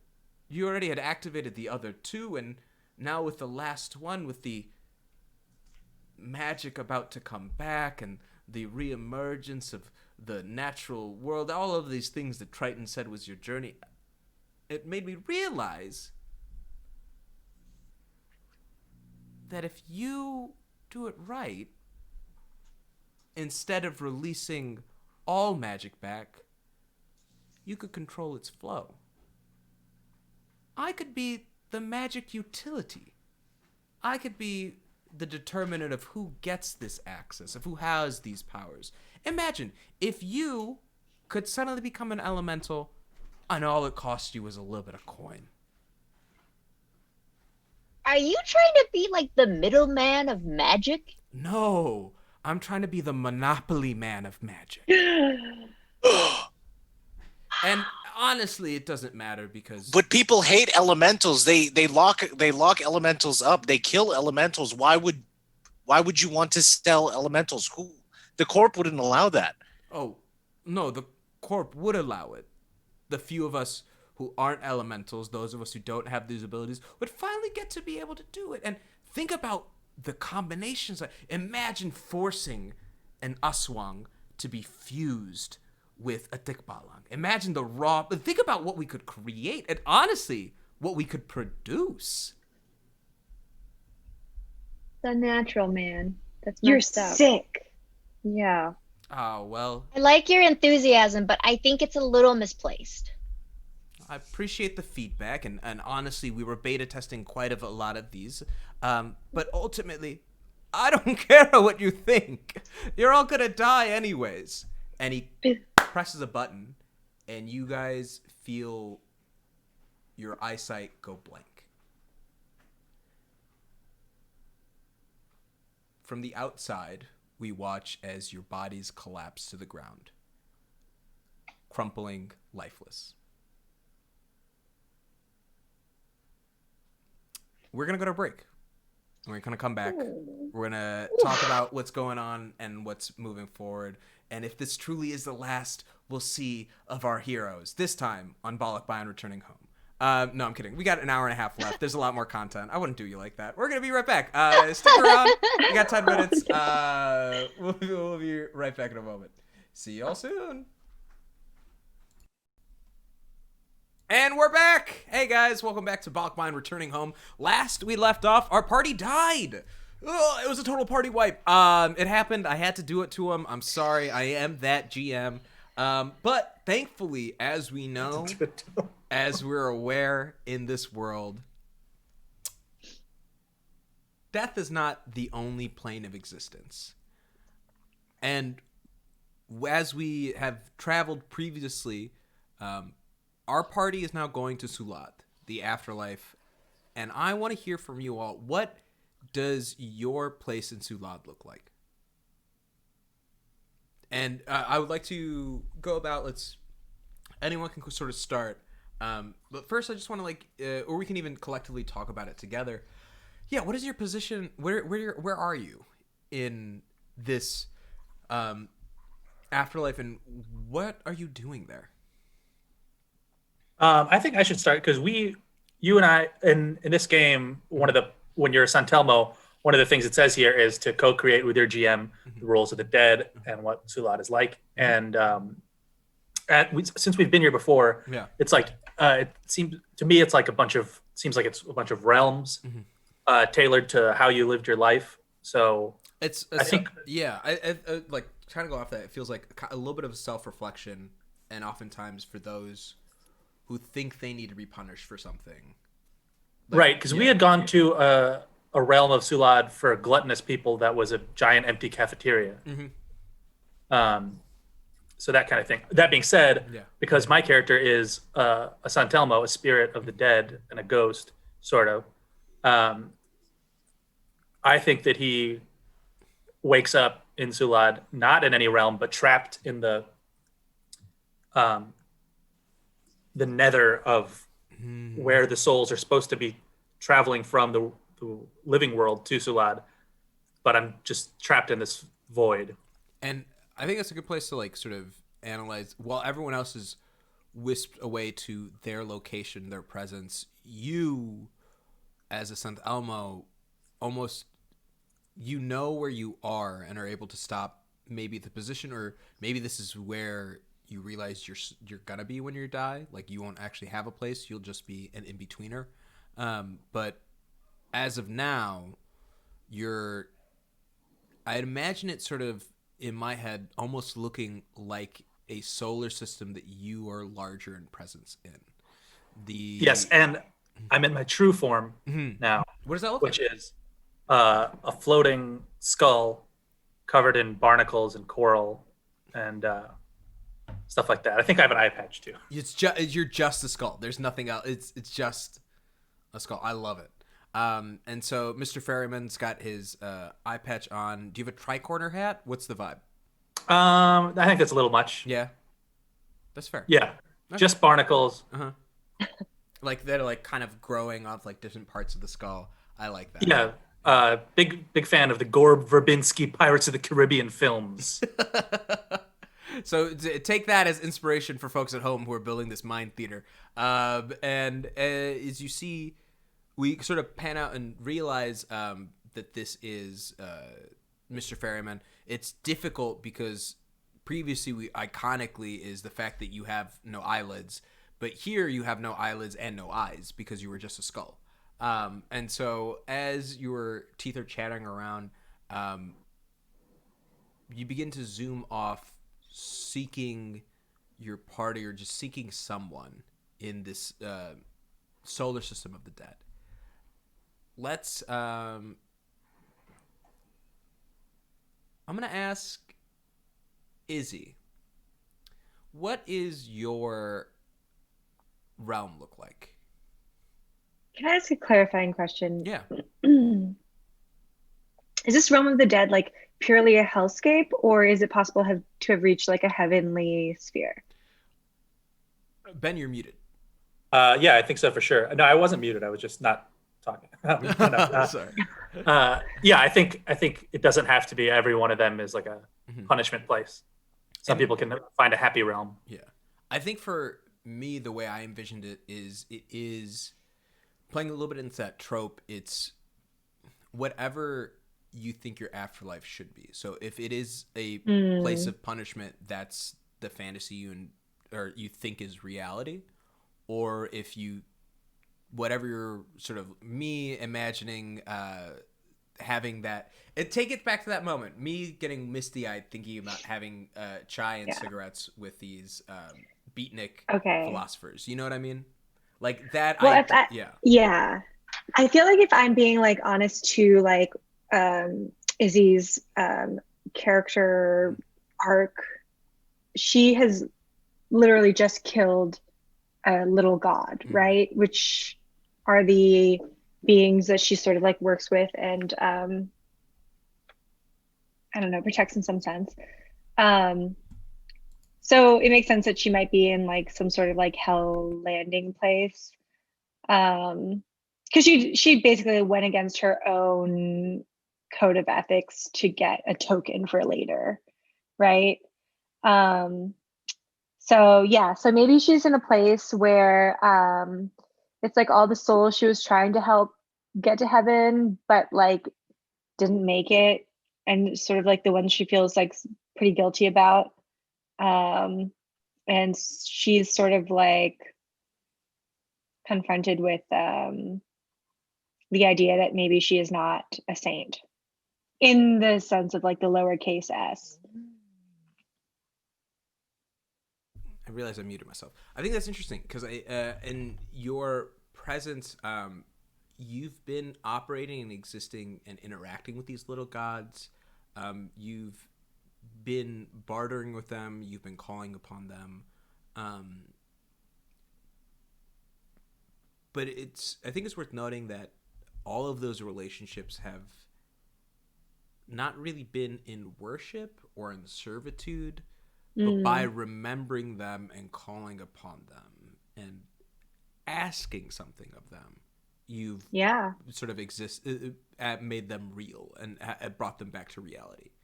And I think with that natural extension, you were able to like draw the god of business ethics like actually out and then murdered it. Right? like who wouldn't have and it was ended up being useful to the disarray, like personal gain. But I think I wonder if there's a little bit of struggle around that, the level to which like and like just like to metagame a little bit, like the saint class is inspired by missionaries, right? And it feels a little bit like this might be a reckoning that Izzy is having around doing religious work, quote unquote, right? Like what does it mean through it? Is it, how exploitative is it for your gain? Yeah, I feel like my whole existence has been exploitative, you know. And I've only just now in our missions exploited it in a way that it benefited us rather than the Corp. But it still just feels exploitative, and yet what I tell people is that it means something and that it should be followed for like these pillars of virtue or these other reasons. I love this. Let's I think this is where your realm takes you. You're sitting and we cut to you in front of a desk, and you see this femme identifying or presenting individual with their hair up in a bonnet and a top knot blouse done with a really sharp black pantsuit, sitting behind a table and looking at you. It's like, very good, Izzy. We know that the name of the game is just get them on board. So tell them whatever you need to tell them, sell them whatever you need to sell them. Just get the product in their hands. All right. And here's the best thing about being here. Whatever folks you can convince to now go on and sell for the company, you got to cut of their proceeds. This feels like a pyramid scheme. And it works. And we're at the top, Izzy. It's gonna be fine. That's what you tell everyone is that they're at the top. No, I don't, because points to a window behind them and a pit that is filled with bodies of dead people. We're the only ones at the top. When folks fail me, Izzy, they die. So trust me, you have no. There's the only option you have is to do well. You're telling me I've got to convince everybody that they're going to do well and that they can help convince other people that they're going to do well, but when really I know that mathematically none of them will succeed in this? Yes. They're going to exploit their friendships and sell each other leggings their whole life? Yes. And you know who benefits? We do, Izzy. Come on. Look, the sheeple will be sheeple, and they're going to be herded one way or the other. At the very least, let's get some money while we're doing it. I don't know. A pyramid, can it be like a pentagram? Isn't that a better shape? Okay, let's not get satanic about it, all right? Okay, well, but it's more equal. Izzy, I'd hate to do this to you. You've just worked your way up to the top. Just think about it, all right? When we'll send you out on a sales call this afternoon, and we'll see how you do. Fine. And so we're going to pull away from Izzy. Who else wants to talk about their spot in Sulat? I'll go. Mm-hmm. So I am at the beginning of the world. There are no people. It's just mountains and water, trees. Everything is as it was before all of the people came, when the Dewata roamed the earth freely. And standing next to me is Angel Moon.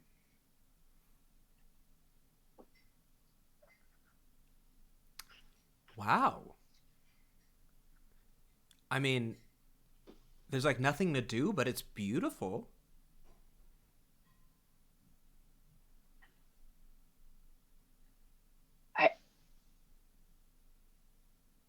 Are you dead? Oh, sweetheart, I think we're both dead. Oh. Are you here with me? I'm gonna pat your face. I just want to make sure that you're. You pat their face. They're real, and they say, "Oh yeah, I mean, I wasn't always here. I only just came here because I felt part of me was here. The rest of me has been at this like incredible party for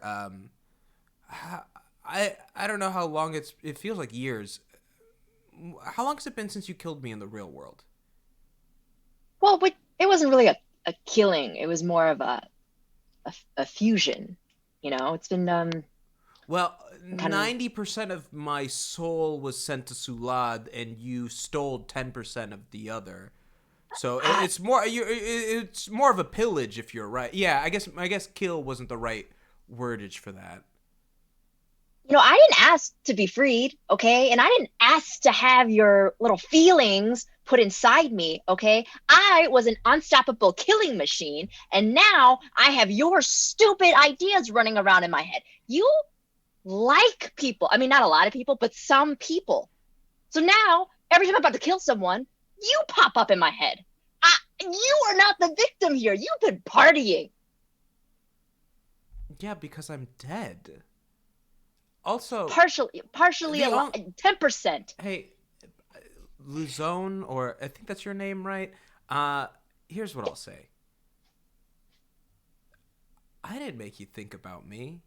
The only thing you stole from me, that 10% of myself, you just used it to look like me. That's what you took, my essence, my identity, all of your thoughts, all of the guilt, all of that. I hate to say it, but the waters are human too.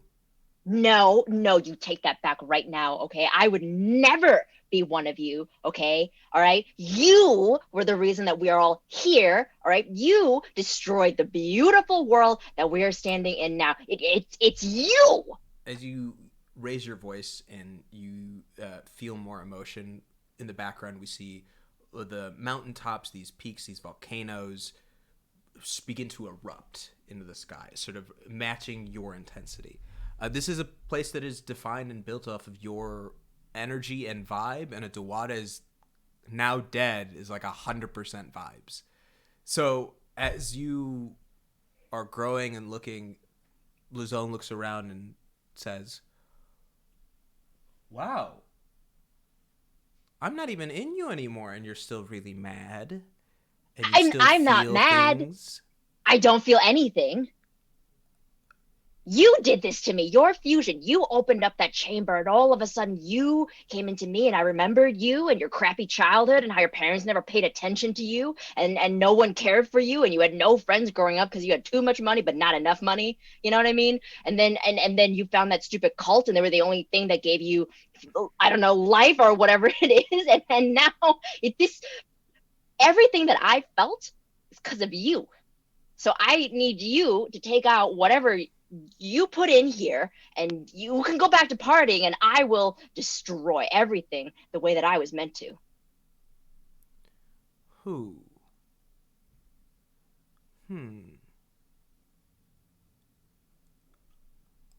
I think it's already done. Like, look at us. I'm here, you're there. There's nothing more that I can give you or you can take from me. I was just here because I wanted to see who you were without me. Huh. Wait, are you leaving? Yeah, dude. I'm out. I've been done. I just needed to get the last bit that was left. This isn't where I belong. I've got a party to get back to. I just wanted to make sure, yeah, I don't know. But, it sounds like you got plans and you got stuff you want to do, and I won't keep you from it. And she turns away, and you blink, and she's gone. And Luzone, for the first time in her conscionable memory, is actually alone. Who wants to go next? Oh, well, can we take a moment? Please? Can we recover from that emotionally? That was intense. Oh my yeah. God! Whoa. I want to make sure everyone's okay. Thank you for asking that. Let's take a moment. Let's breathe. Let's have let's drink some water.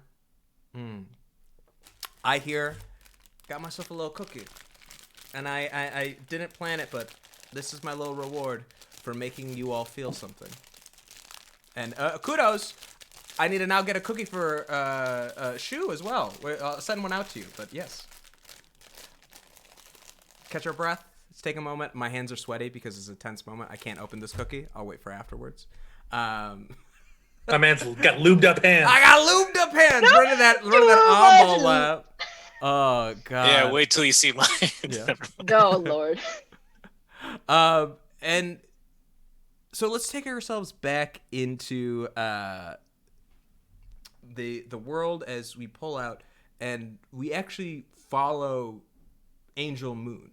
We see Angel pass through this realm, and you, Mr. Ferryman, see this socialite, the image of Luzon, shoot across and then jump into a different sort of subspace, disappearing. You look, and as you go closer to it and you pass them to investigate whether or not that really was them, we watch your skull drift across the screen, and we see one of these bubbles, these pocket foggy cloud dimensions existing in space. And as your skull passes it, we move past it and begin to go deeper into this subspace. And so Izzy, we've had Mr. Ferryman, we've also had Luzon. Whose subspace is this? Is this Alien? Is this Little? Is this Ambo?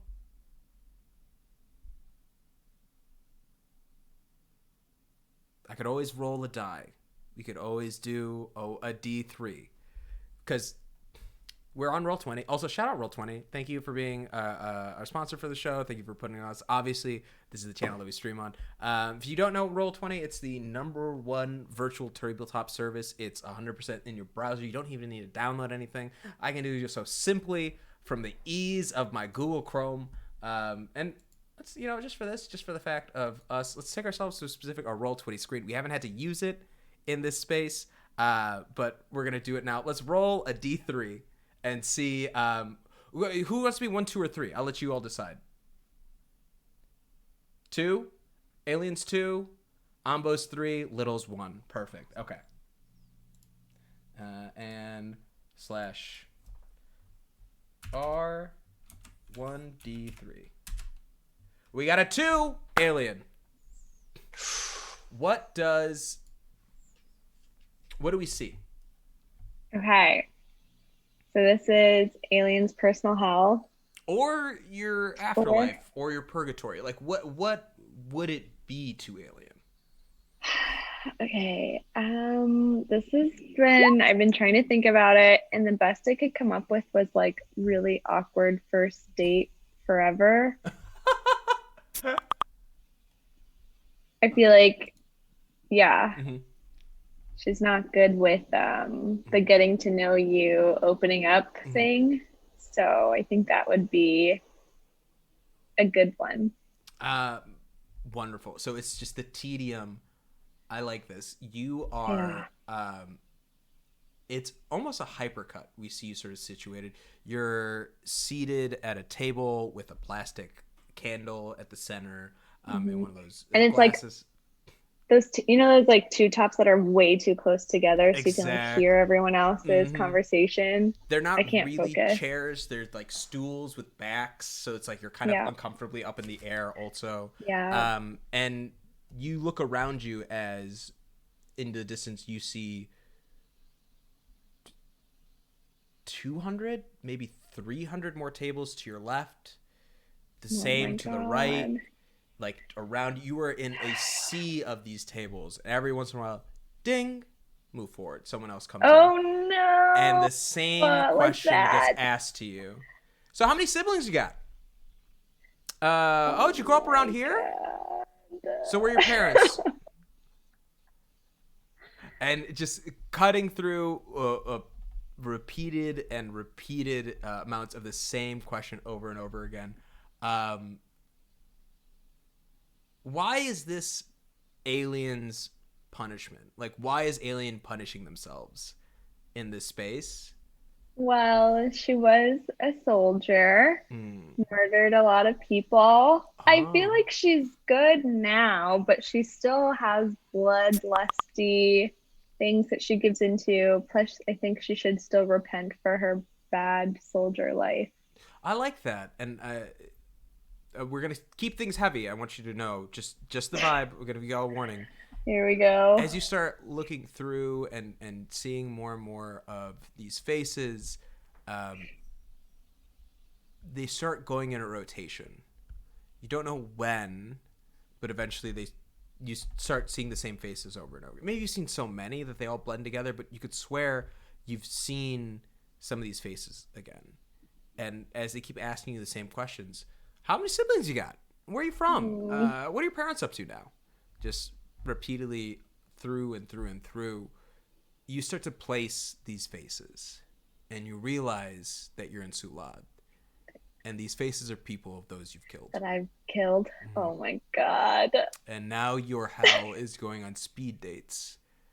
Too fast to ever really know who these individuals are, but just getting brief glimpses of them. Oh my god. And what point when that what happens to Alien when that sort of realization sinks in?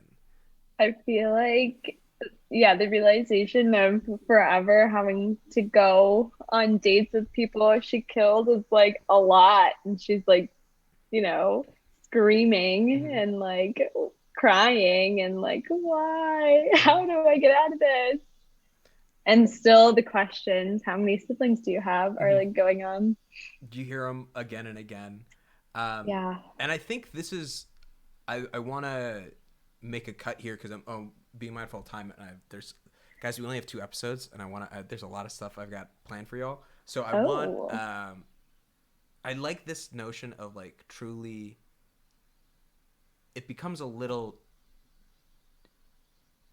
You finally felt a test, or a pain, or a struggle that was too much for you to bear. You've always been the fighter. You've always been the one who is leading the charge, the strongest warrior in the pack, the one who is the front line and the last line for your group. And now there's no one else to protect. There's no one else there to help. You have to help you. Oh my you god. Don't know how. Yeah. And as the sort of realization, the scream happens, I think we see Mr. Ferriman's skull from the outside zipping by to go trace down the ghost of Luzon, who you think, the ghost of Angel Moon, who you think is Luzon, and you catch Alien. You hear it as you're zooming past the subspace. And we turn and we see Mr. Ferriman descend into that one. I'm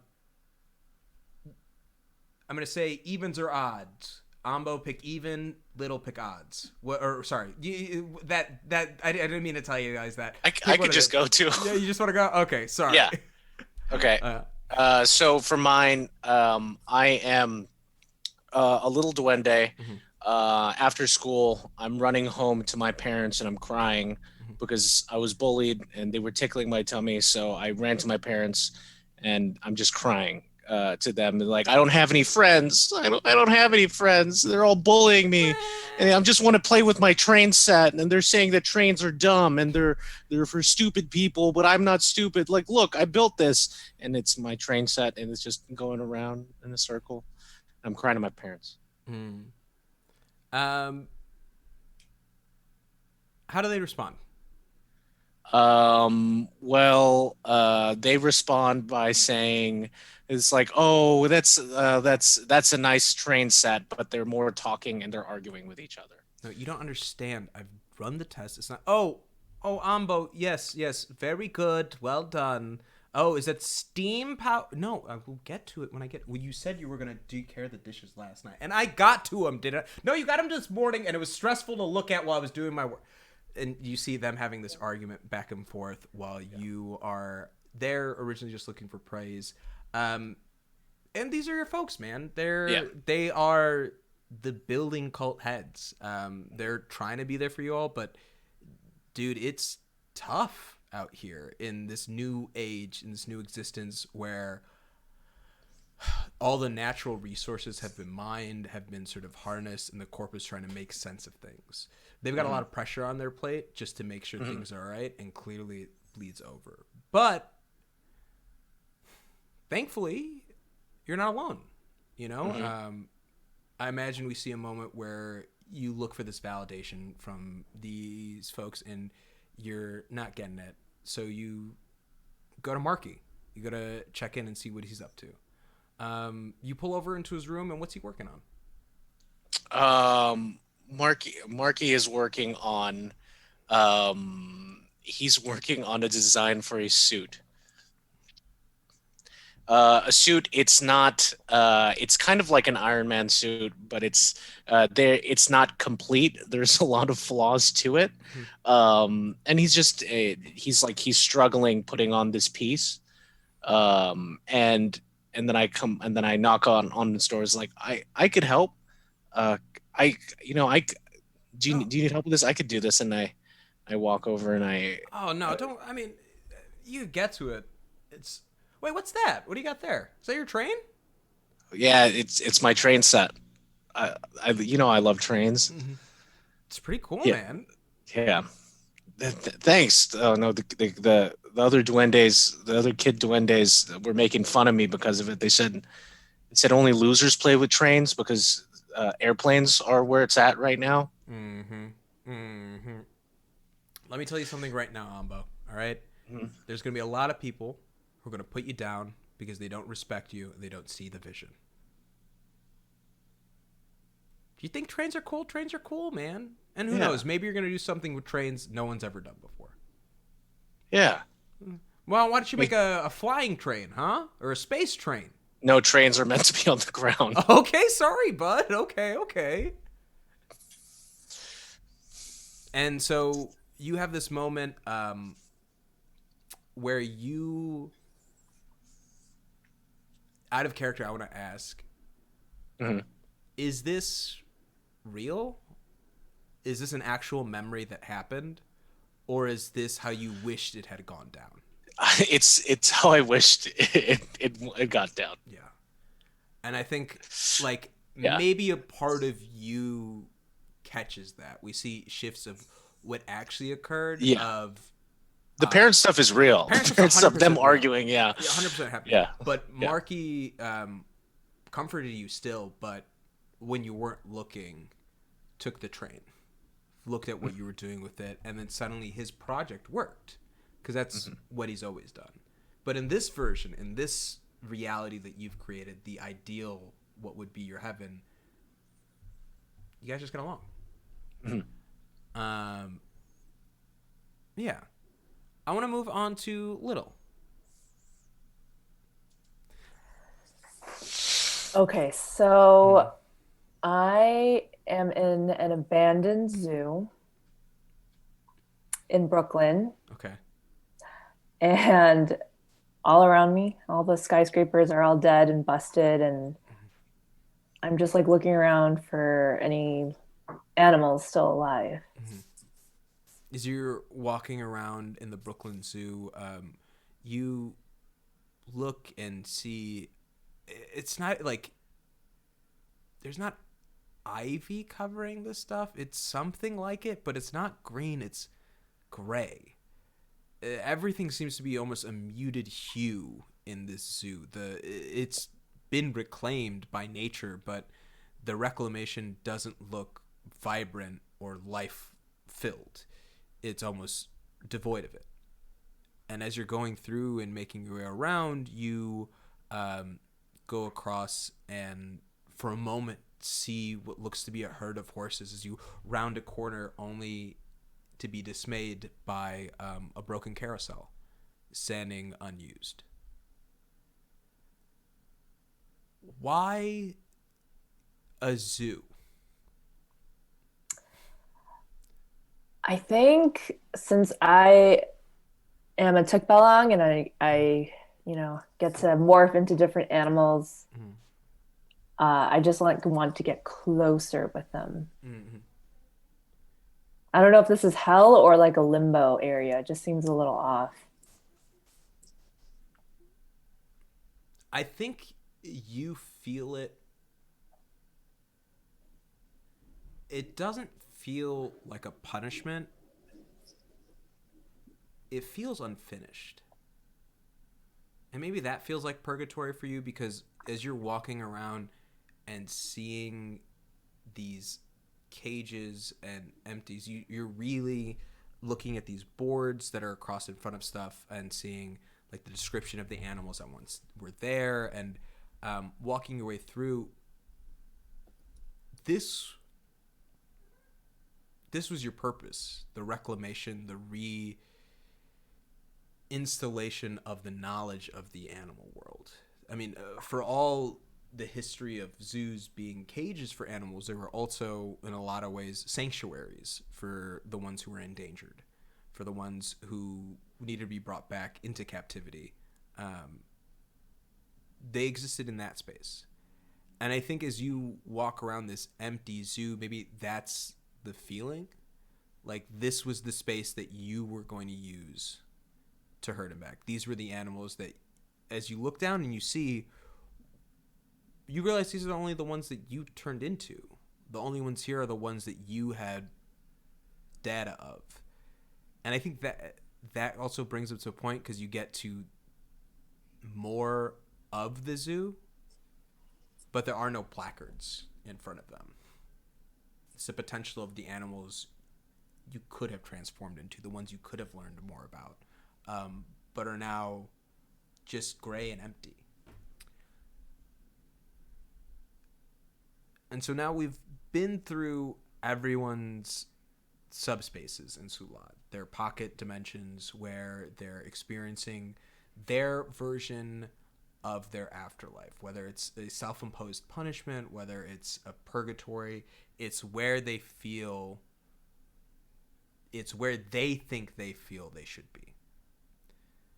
And I say that because you have someone and a benefit that not many other folks do in Sulad, is you have a ferryman. You have a Sandelmo. You have Mr. Ferryman. And I want to cut into Mr. Ferryman descending into Alien's subspace. You hear this anguished cry reach out, and knowing and clocking the fact that that is, I imagine in some ways, emotion is human, and it's one of the few things that you can use as a trace in Sulad. And so hearing that emotion draws you as almost like a tracer. And we see this little flaming skull sitting in this space with barnacles, with this like green flame around it, zip through, looking like a comet, descend into this foggy space where it pushes out into this room. Do you still, are you always a skull in Sulad? Are you, or do you like? Yeah, a chrome skull with barnacles on it. Right. But I added you green fire for flavor because I thought it looked cool, but we can get rid of it. No, that is correct. That is the aesthetically pleasing Danny choice. Phantom vibes. I felt green. Danny Phantom vibes. Yeah.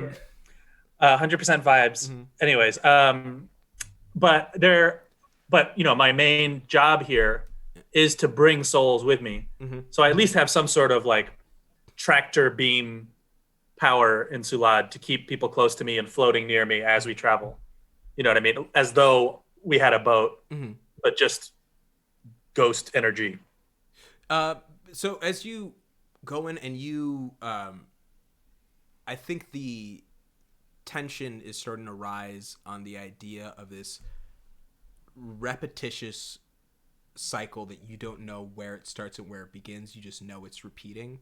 Alien, like, it starts to grow, and the anxiety of that is building. I'm like crying, and then I see Ben, and I'm like, wait, no, I'm dating a skull. I say, no, hang on. It's me, Mr. Ferryman. It's okay. This is my home turf. I'm feeling great. I feel awesome. How do you feel? I feel awful. Have you ever been on a first date, Mr. Ferryman? It sucks. I have not. Okay, well, don't do it. Well, I get it now. I get you're truly afraid of not being able to form intimate connections. Yeah. Well, give me a token because that's your lure. That's a sneaky min-max life that I love. All taking. Well, you can never talk crap to me again. I love it. Oh, don't worry. I'm gonna get like 8 thought tokens. we had a good moment, but okay, whatever. No, it's fine. Listen, No, my whole job is to bring people. This is why here. I don't open up, because they just want to make a connection to get a fucking token out of it. Listen, All right. I'm gonna get us back to the realm of the living. We'll get you a therapist. You'll end up in a totally different supernatural afterlife when you do die. And Okay. as you're saying that, a little like green flame descends from the base of the skull, and it's like a little rope as it goes, and it wraps around Alien's wrist. And the moment it's there, that unease, that tension of being lost and adrift in a sea of regret, you feel anchored. You feel grounded. And a little bit of that you start to realize was this place working against you. But you're a badass. You're truly don't need to go on first dates because no one is worthy. Especially not these schmucks. I killed them. They're definitely not there. Great. And I think in that sort of settling and the reassertion of your center, Mr. Ferryman, where's the next destination? Where are you pulled next? I want to extrapolate where I saw the ghost that I thought was Luzon. Yeah. And I want to head that way. I love it. So I think like you fill in Alien on like what you were doing beforehand, how you guys even like came across each other, and you start to zip out and zoom, looking for what you thought. Yeah, and I'm scream singing. We're going really fast, and I'm scream singing Sulad themed sea shanties. Mm-hmm. So I'm like shrieking like ahoy, ahoy, ahoy, me hearties! It's through Sulad we go. Oh, yeah, and, yeah. I got you. This is a yes and moment, baby. I got you.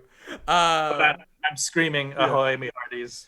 Also, I'm just gonna put this out there. If you haven't been on Cheese Santee TikTok, it's a weird rabbit hole that's like kind of very dope. It's a just spend some time there. But you're zipping around through as you're doing the Cheese Santee, and you're looking to where Luzon's you saw the ghost was going. I'm gonna tell you now.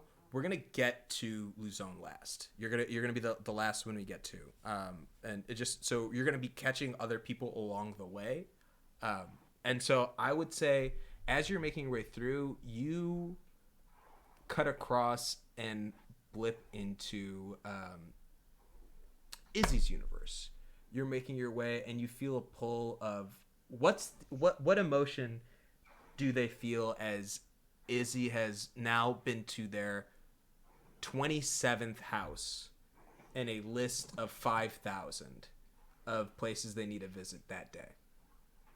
Listen, I see you doing the squat tests and the leggings, they show your whole ass and you're still selling them to all of your friends. The squat test, just because you're doing it doesn't mean it's like why anyone should buy it. It's if it works or not. No, it just feels like the squat test is the only way to ensure that other people buy some. Don't you have any integrity? You have no integrity. What's integrity? All I know is capitalism. You're speaking the truth to me. That's all I ask myself too. And whipping through into this space, you see a flaming skull singing she santies with Alien being sort of dragged along by their wrist. Yeah, give me a little role play. What happens as you guys interact?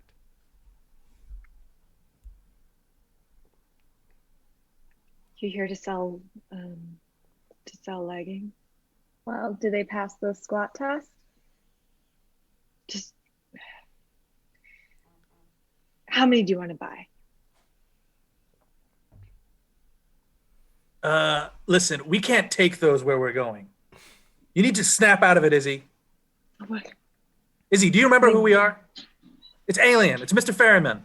You look like a skull. You're a chrome skull with barnacles. I've never met you before in my life. Oh, jeez. Can you call upon the little god of remembering your friends? Oh my God, you have a whole different shape, but I remember your attitude, you piece of shit. Yeah, it's me, Mr. Ferryman. Come on. Okay, I remember Alien. I trust you for that reason. Mm-hmm. Yes. All right, listen, I don't have time to explain, but we died. But we're not staying here, not on my watch. Oh, thank God this is death. I knew it sucked. All right. Yeah. Listen, you'd probably only have to stay here for like 1,000, 2,000 years until all your sins are atoned for. No. Listen. I've done like 2 sins. Okay. Like 2 sins? First of all, that's not true. You've done 2 sins to me today. Okay, there was drinking that one time with, what's his name that we killed? I didn't kill, by the way. And then there was killing. And this right now is a sin. As this argument's happening about sins, you see another one of those green tendrils descend from Mr. Ferryman's fire and wrap around Izzy, your wrist. The heck is this? And as it wraps around, you sort of feel that being a cog in a machine that didn't ever value your utility, being in a mission of just being a bigger and bigger cog is no longer pressing down on you. The notion of agency that you still carry within your identity and role as a saint. Because here's the thing, baby. You're not a Corp saint anymore. You are who you are. You are unchained by it. And in doing so, you are finding your own methods of interacting with those little gods. And honestly, business ethics needs to go. That was a false god to begin with. We know that from the start. And so as you guys wrap around and begin to pull out going through, you descend back into this solar system of Suglad as you pop out of this additional subspace. As you're moving, you're looking, you make your way closer to where you imagine Luzon's bubble to be. And as you're pulling, you hear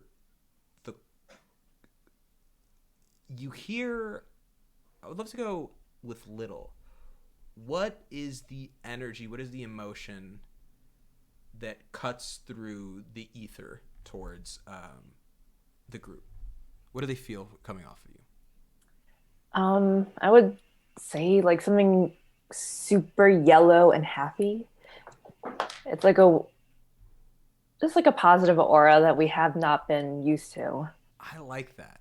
And so as you're going through and you're pulling through in this space where a lot of folks are experiencing difficulty and a lot of different emotions on this like color spectrum, but you then feel joy, genuine joy, something that is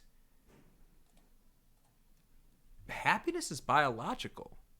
We can tell animals are happy because they smile. You can tell a dog is happy because you can tell when a dog's smiling versus it's not. And there's actually scientific studies where we can see like emotions on animals because they carry a lot of similar facial features or like habits as humans. But that's for another time. But in this notion, like taking from that lesson, that like joy is something that is natural, that is part of the world, that is also biological in its design. And I think little as you're looking around this sort of space, there's this joy around knowing that like, I think there's a conviction, and you can correct me if I'm wrong, but like the empty spaces, these empty placards, for others would be discouraging for all the things I didn't accomplish. But for little, it brings joy. It almost is exciting for the notion of what I can still do, what is still available. Is that clock? I don't want to speak too much for it, but Yeah, of course. Hell yeah. And so with that, as you see Little brushing some dust off one of those zoo placards, we see a flaming skull covered in barnacles, all chromed out with a green aura around it, zipping through the sky like a meteor, with 2 other of our elemental friends being dragged along by their wrists. As you guys pull and magically somehow land always gracefully. What does it look like as you guys get back together?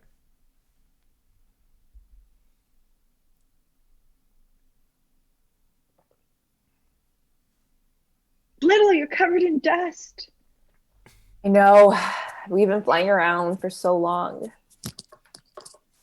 Thank God we found you. Are you in personal hell here? You okay? Yeah, I've never been better. I feel so good right now. Wow. Wait, like your Wow. personal hell is feeling good? The fuck? I don't know. My mood's been a little crazy lately. I've been down. I've been high. Right now, I feel good. Okay.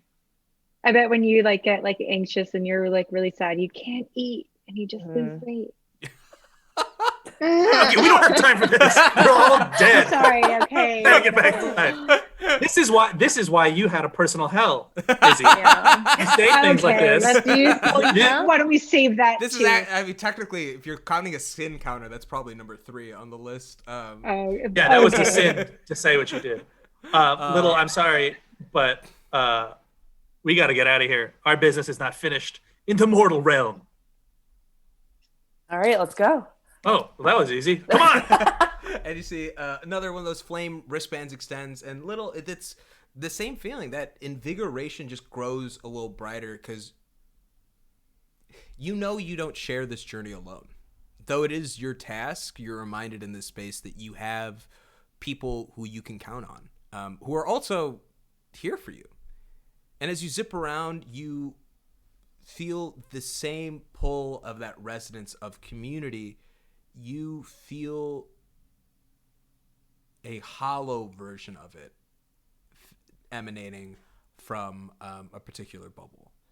And in that, you guys pull, and it's familiar. It's small but loud and obnoxious. It's hard on the outside but soft on the inside. You pop into Ambo's subspace. We got to find that little boy. I think as you say it, we pop you guys into the house that they're in, actually outside the door.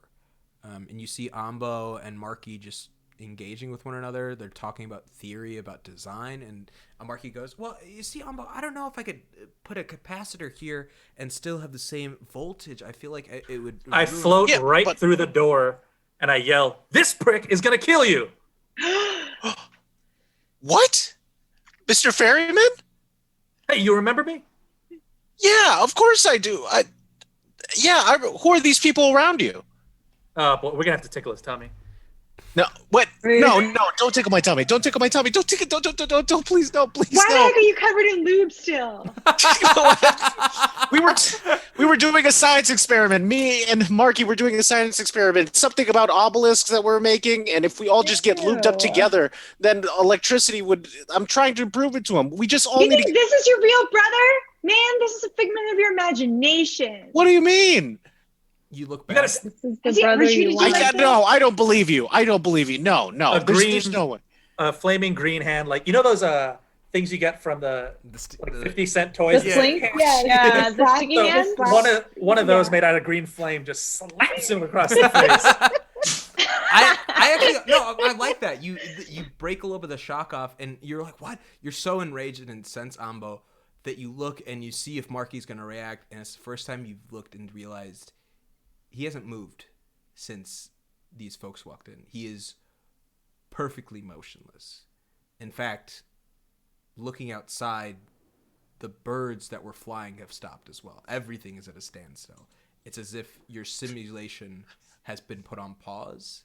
And as the slap, you do recall the reality of what this relationship actually was like. Yeah, and then I scream at you, you gotta snap out of it, kid. We're getting the band back together. This is a WandaVision situation. You're in some kind of simulation hallucination. You ready to go? Spoilers, by the way. That comes out on Friday. Yeah. Yeah. Well, let me do one thing first. From Let the me do one trailer. thing first.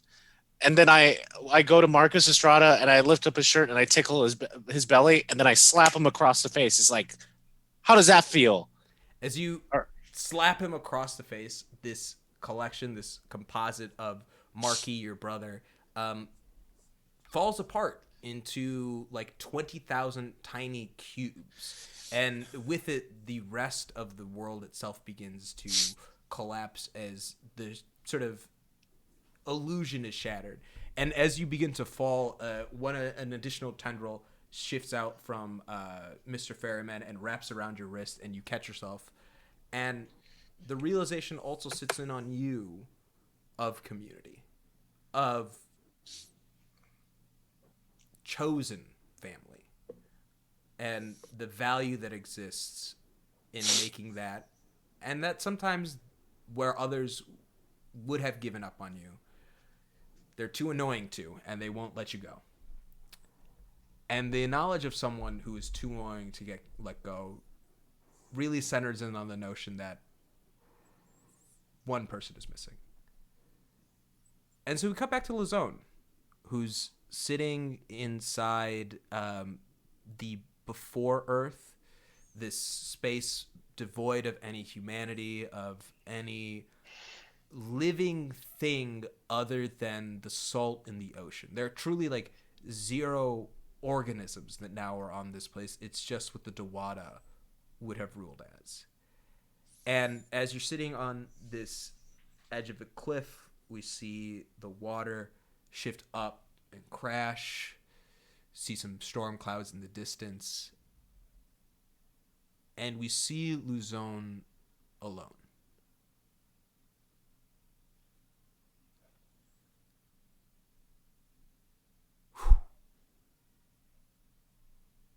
The rest of you guys land behind them, sitting at the edge of this cliff.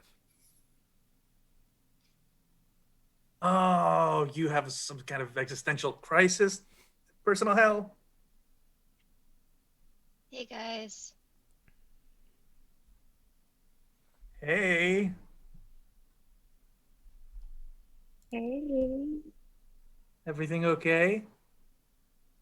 you're Yeah. scary. No, it's fine. I'm fine. I'm the problem, but I'm fine. I'm the most fine you'll ever see because I am 100% fine. He doesn't sound fine. You sound like the opposite. I think I'm gonna stay here. I can't let you do that. Sorry. Do you guys want to stay here? It's nice. I mean, no one else is here. Alone. Everyone's alone, I guess. Hey, Luzon, Yeah. if it's only you, who's your best friend? I don't think I have any friends. I thought I had a friend, but it turns out I just killed 90% of her. So I think I'll just stay here. It's nice here. You know, stuff. Hey, Luzon. Hey, Ambo here. Hi, Yeah, Ambo. I mean, I think I know what that's like. A lot of inventions that I've made in the past have killed lots of people, millions of people. But you know what? I know deep inside that I'm a good person. And you know who taught me that? You, Luzon. I never thought I had any friends. I used to be all by myself. I hated my family, hated my brother. I felt I was alone. But now you really showed me that we are each other's family now. So come on, who cares if you killed 90% of them? At least you got 10%. Ambo comes up, Luzon, puts their hand on you. No, keep going. Luzon, I feel like as a saint, I might have never killed a little god if I hadn't met you. But like after our friendship blossomed, I did, and it turned out to actually not be like actually bad at all. It was actually kind of good, and it helped everything. And I don't know. I just feel like maybe we just put all this weight on killing like it's such a bad thing, but I don't know. Sometimes you just. What would Mr. Ferryman do if no one went to Sulad? You put a hand on Luzon's back as well. I don't know. Whatever he did before. Torture people, make fun of them, find their deepest, darkest secrets, and tell everybody. That stuff is kind of fun. But really, what I'm all about is bringing people to their final resting place. And Luzon, this is not your final resting place. Come on, old pal. You opened up your home to us, and we're your guests. Can't refuse a guest's request, can you? Be a guest. Sorry. This is good. It was on pitch. Thank you. And in this moment, you are here. Eileen, do you want to say anything? Luzon, normally this is the type of human connection thing that would make me run away, but I'm trying to work on that. So I will say that I've also killed quite a lot of people, and but these people here with us still care about me and still want to be my friend, and I think they feel the same way about you, because I know I do about you. And that's that.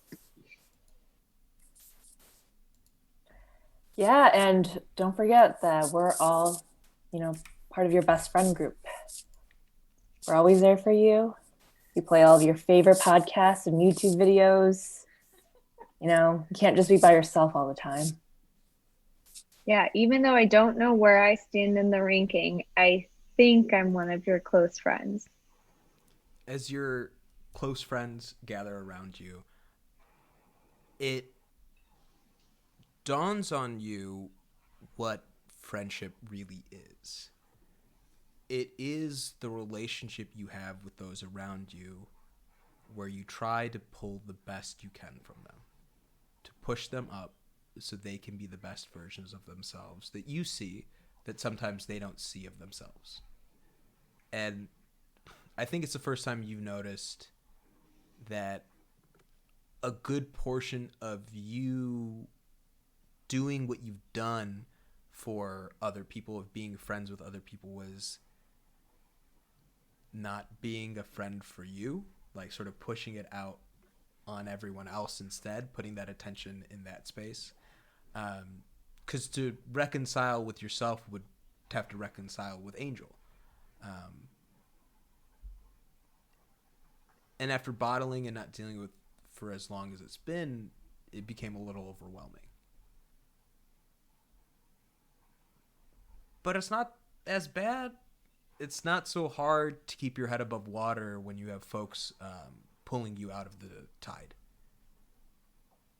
And with that sort of comfort and settling, the fire that surrounds you guys, the green aura that was around Mr. Ferryman grows brighter and brighter, and it begins to encircle you.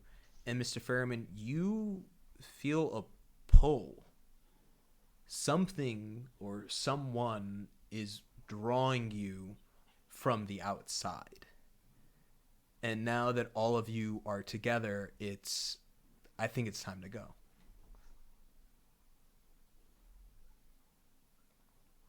I just want to let everybody know there was never a ranking. Everyone's always been number one. Oh, man. Oh. Boo. Boo. We're not friends anymore. As you guys begin pulling out and you see this sort of what I can only imagine like Star Wars entering hyperspace, these lights shooting past you in this brightening. Give us a little flavor, Ben. Luzon, give us the juice. I want Luzon Hulk out. to like shoot flames backwards from us, so we're going even faster. And I grab Erica. all of them in my mecha arms of my final elemental form. I'm trying to open a portal back to the realm of the living, but it takes 10 times more energy. We all got to do our part. Usra's slicing at the air. Daggers come out telling you guys. What do they say? What do they say to everyone in this moment, Usra? They say, you guys are a ragtag bunch of people, but we'll be darned if you're not the best group of friends we've seen. Yes. Yep. And Izzy and Little, they both have connections to the spirit world. They're giving us some extra juice, right? Yeah. I'm praying to the god of kind of nice crying. Kind of nice crying. It just makes you feel bad. It makes you feel okay. Yeah. And you look cute when you're doing it too. And you pull through. Ambo's in the back with his hammer, making sure Luzon stays together as you're ripping at this speed. And you guys go faster and faster and faster, and then boom, you're through. And you blink and you see all of yourself around, submerged in a tank of water as you come back, and you hear two voices that sound eerily similar go, "Oh, they're here, Tanklin! Oh, Franklin, we've done it! We've brought them back! Go tell the master! Oh, I will tell the master this instant, Tanklin! Oh, don't make me tell them, Franklin!" And you see them bust out and run to, and they get you guys. You guys are coughing up some of this water as you're pulling up, and then you hear a single voice as quiet footsteps descend, and a tiny, tiny cane makes its way down, and you see a little child in a button-up suit and a bright red bow tie, pinstripes, going, "Yes, you're all okay. Reginald made sure you were fine.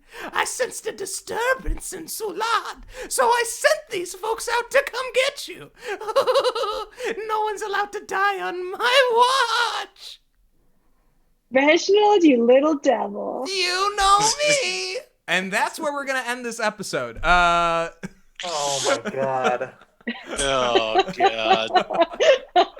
No, Reginald. I want you to know, I thought about Reginald and Franklin and Tanklin all, like, I was like, they're gonna make a comeback. We're gonna bring them back into the story, and this is their return. Thank you guys so much for coming in and hanging out. This has been Balikbayan returning home with Stir Friday Night. It's been a good episode. I had a lot of fun. Let's do our outros. We're gonna make our way around, and let's gonna kick it off. We'll go in the reverse order of our intros. Erica, take it away. Sorry, I'm about to cough, so I'm trying to suppress it. My name is Erica. My character's name is Izzy. We're both she, her. And you can find me on the interwebs at Bebica_says. Hell yeah. Moving right along, Ben. Hey, gang. Ben Cummings here. You can find me on the internet at Ben Cummings. Is that right? Correct. At Ben Cummings on Instagram and Twitter. If you want to find out where my political leanings are, check out my Twitter likes. You can learn a lot about a person that way. And lastly, I did not realize at the beginning that we were allowed to be friends with somebody who's dead. And so I would pick Chef Boyardee. Is he a real person? Was he a real person? Is that just like... Chef Boyardee was a real guy. Jesus. And it's Italian. It's Boyardee. No, okay, you're done. Moving on. I can't handle it. We're moving on. Ben's Italian, so he could say it. Okay, Asra, please save me.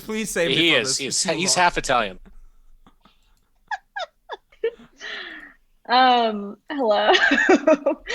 I'm Asra Khan. Pronounced she, her. You can find me on Twitter and Instagram at Kanye__West. That's it, right? That's all I had to say. That's all you got to say. Okay, that's all I'm going to say. Thanks, everybody. Awesome. Let's move it right along. Shu, tell us about yourself. I'm Shu. If I made you laugh or made you cry, you can come tell me all about it on Instagram and Twitter at Hello There Shu. It is X as in X-ray and U as in U. Awesome. Hell yeah. And moving right on through, Harrison Happen, tell us where you are, where we can find you on the internet. What's going on? Oh, you're muted, though. Hi, I'm Harrison and I played Ambo. You can find me on Twitter at Harrison_happen and on Instagram at HarrisonIsHappening. And you can find me on PSN as Monkey Mud. If you play Apex, add me. Yeah. Also, I don't know if you saw, folks really like your new mic, man. It's really topped in. At least the chat's mentioning it, so... You know, I'm trying to copy Masood, so you're dialed in. I'll don't worry about it. We'll get you an outfit. I'll buy you cardigans and we'll make it work. Bow tie. Yeah. Moving on, Joan. Last but not least, tell us about yourselves, where we can find you on the internet, and what you're up to. Hey Joan. Oh, hey Joan. Hey everyone. This is Joan. She, her. You can find me on Saint Joan. And after this, I'm gonna go back to my K-drama binging. So.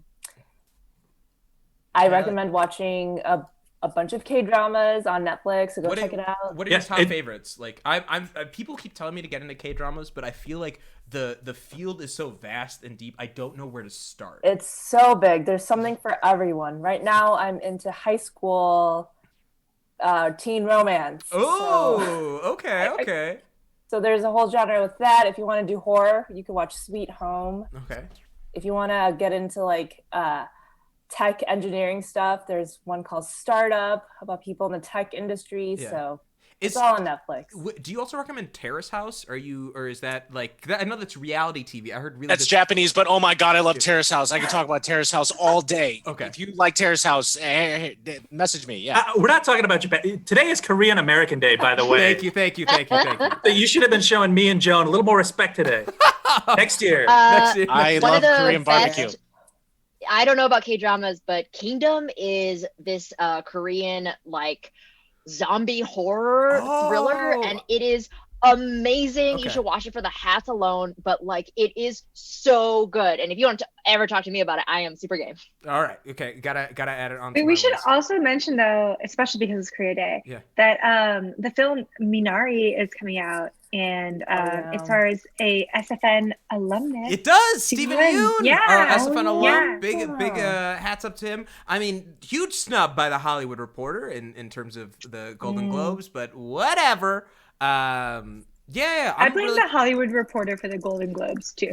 Aren't they connected? Or I thought the Hollywood Foreign Press. Hollywood Foreign Press. Thank you. I've been DMing for 3 hours. My mind is lost. I appreciate that. And hey, speaking of which, hi, I'm the Mind Lost GM. I'm Masood. You can find me on Instagram and Twitter at Marudeboy, MAHRUDEBOI. Right now what I've got going on is Sunday we're on break for Rivals of Waterdeep, but we'll be back January 31st. Tuesdays I've got Mythic Odysseys of Theros. There's only 4 episodes left in the season, and things are getting pretty dicey. We might go on a god killing spree. We'll see. On Wednesday nights we've got Balikbayan returning home. Come around next week. It's gonna be our last week. Get yourself caught up on the YouTube online. Thursday nights I've got Once Upon a Game. We're not doing it this week, but next week we'll be back for playing Life is Strange. It's gonna be a blast. This has been Balikbayan returning home. Thank you all so much for hanging out. Enjoy yourselves. Go celebrate. I don't know what it is you want to do with your evening, but you know what? You've had a busy week. I know if I've had. Do what you need to. Good night, y'all. Lube up.